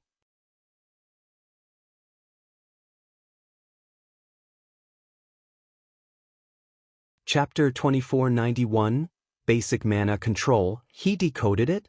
Something like this is actually breakable? As the black fog disappeared, silence fell over the group of players as they stared at Shifeng in astonishment. They were 100 times more shocked than when the mana density around Shifeng had increased due to his mana control. The demon god's temptation temples had survived since ancient times, and the main god system had set the rules that govern them. Players had no choice but to follow these rules if they wished to complete the demon god's temptation. Not even the various superpowers could manage to get around these rules. None of God's domain's players would even dream of breaking these rules, since they had already accepted the main god system's rules as an integral part of their lives. However, Shifeng hadn't just refused to follow these rules. He actually broke them. He had shaken their very understanding of God's domain. He succeeded. How is this possible? Thunder Beast stared at Shifeng in shock. He could hardly believe what was happening, yet with the results of Shifeng's efforts before him, he couldn't deny it. Is he really a player? Thunder Beast began to suspect that Shifeng wasn't actually another player, but an NPC in disguise. First, Shifeng had displayed mana control that rivaled Tier 4 magical class NPCs. Then, he had successfully decoded the magic arrays that sealed the temple. Neither feat should be possible for current players. It's no wonder why Divine Tribe was willing to work with him, even without demanding some of the Starlight Fortress's shares and going as far as to station so many of its members in the fortress. Is this his true trump card? Hell Rush could not help his bitter smile as he watched the magic arrays around the temple lose power. Hell Rush had assumed Zero Wing had gotten extremely lucky to obtain a dragon and a fortress prison after capturing the Starlight Fortress. These factors were the very reasons that the Hell Legion hadn't been able to cause trouble for the fortress. Still, he hadn't felt particularly threatened by Zero Wing's small group. The guild's foundations in the west were pathetically weak, even with 5 experts that had unlocked their mana body's full potential. A handful of players wasn't enough to influence a guild's standing in the overall competition between God's domain's many guilds, especially in the competition between the various superpowers. The various superpowers might not have the strength to take the Starlight Fortress now, but they could rely on another method, stealing the Fortress Lord's token. Although the Fortress Lord's token was heavily guarded, it couldn't be removed from the fortress. Normally, the ruling individual could only store the token in the Fortress Lord's mansion behind heavy security. All the various superpowers needed to do was send enough experts to siege the Starlight Fortress and its Fortress Lord's mansion. Not even a dragon could stop an army of hundreds of thousands or millions of experts. Furthermore, the various superpowers had tools they could use to pin the dragon down for a short time. Stealing the fortress from Zero Wing was entirely possible. It would be costly, but as long as the superpowers were willing to cooperate, they could accomplish the feat. Seeing the swordsman before him now, however, Hell Rush doubted that even the various superpowers' combined forces would be able to take the Starlight Fortress from this man. With Shifeng's mana control and knowledge of magic arrays, no player could threaten his hold on the fortress at this stage of the game. God's domain's automatic magic arrays and those under a player's control had different effects. The various superpowers had conducted their own secret experiments to test this concept. Unfortunately, controlling a city's defensive magic array was incredibly difficult. Not only did players need sufficient understanding of magic arrays, but they also needed sufficient mana control. This was why NPC cities were so difficult to capture. Ordinary players might assume that major NPC cities' defensive magic arrays were simply stronger than those in guild cities, but that wasn't truly the case.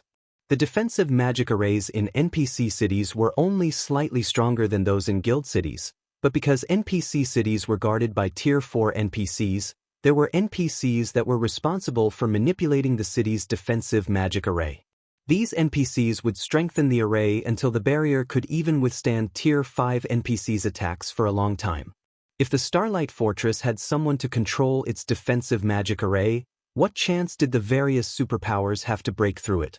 While the Hell Legion's members were confused and stunned, excitement overwhelmed Shifeng. "Thank goodness I made it!"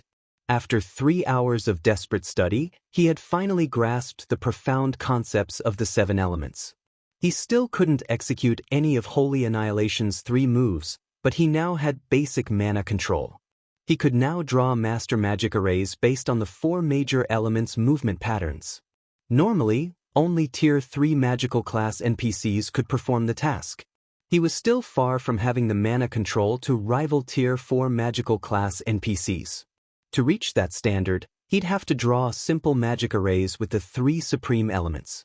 Once one could do so, they'd be able to create their own mana domains, which were far more powerful than using a skill or spell to form a domain. Even so, Shi Feng was satisfied with his progress. Only a small number of the Tier 6 mage gods from his previous life had reached the standard at Tier 3. Most had only made so much progress after reaching Tier 4. Fortunately, he only needed to possess basic mana control to decode the magic arrays protecting the temple. As an additional bonus, he was now on the brink of becoming an intermediate master magician thanks to the Holy Annihilation legacy. Decoding these arrays proved far easier than it had been, and he completed the task in no time. His success also excited Aqua Rose and the other Zero-Wing experts. Now that the magic arrays had been decoded, they had a chance of claiming the temple's inferior legendary treasure chest. If they could get their hands on that treasure chest, Zero-Wing might gain another fragmented legendary item, which meant the guild could gain another Apex expert. Before Aqua Rose and her companions could celebrate, however, a 7-meter-tall figure in pitch-black armor and wearing a horned helmet appeared within the temple. This figure also wielded a pitch-black axe, ready for battle. The moment the figure appeared, the temple began to radiate an intense amount of divine might. Even Hell Rush and his legion, who stood over 300 yards away from the temple, were overwhelmed by a sense of dread. Demon God, Atlok, God's Phantom, Mythic, level 120 HP? Everyone gasped when they saw Atlok's attributes. Level 120? Even Shi Feng stared at Atlok with a grim expression. NPCs weren't like players. Every 5 levels, they received a massive strength boost. A level 120 NPC's combat power was in a completely different league than that of a level 110 NPC. Right now, Atlok was even stronger than the silver divine dragon, Audiobook. Are you really going in there, guild leader? Aqua Rose asked worriedly. She had been confident of their chances of securing the inferior legendary treasure chest before she had seen Atlok, but after witnessing the demon god's phantom for herself, she realized how wrong she had been. She wouldn't last more than 5 seconds against the phantom. Even from so far away, the demon god's divine might reduced her combat power by at least 30%. She'd lose even more once she was within attack range. I've already gone this far. I have to try, Shi Feng said, gritting his teeth. The demon god's temptation appeared at random. One would have to be incredibly lucky to encounter one. If this demon god's temptation had only housed an epic treasure chest, he would have dismissed it without a thought, but he'd be wrought with regret if he gave up on an inferior legendary treasure chest without trying his best. Even after a decade in God's domain, fragmented legendary items had been extremely rare, and every one was a priceless treasure. Although Shi Feng remembered a few clues that would lead to fragmented legendary items, whether or not he could claim them was another matter altogether. Since he had a high chance of securing a fragmented legendary item now, how could he walk away without putting up a fight? His opponent might be a level 120 Tier 4 demon god, but he still had a chance of victory. He didn't actually have to fight the phantom. He just needed to buy enough time to take the treasure chest and get out. After giving his answer, Shi Feng approached the temple. What? He's really going in? Thunder Beast gaped in shock.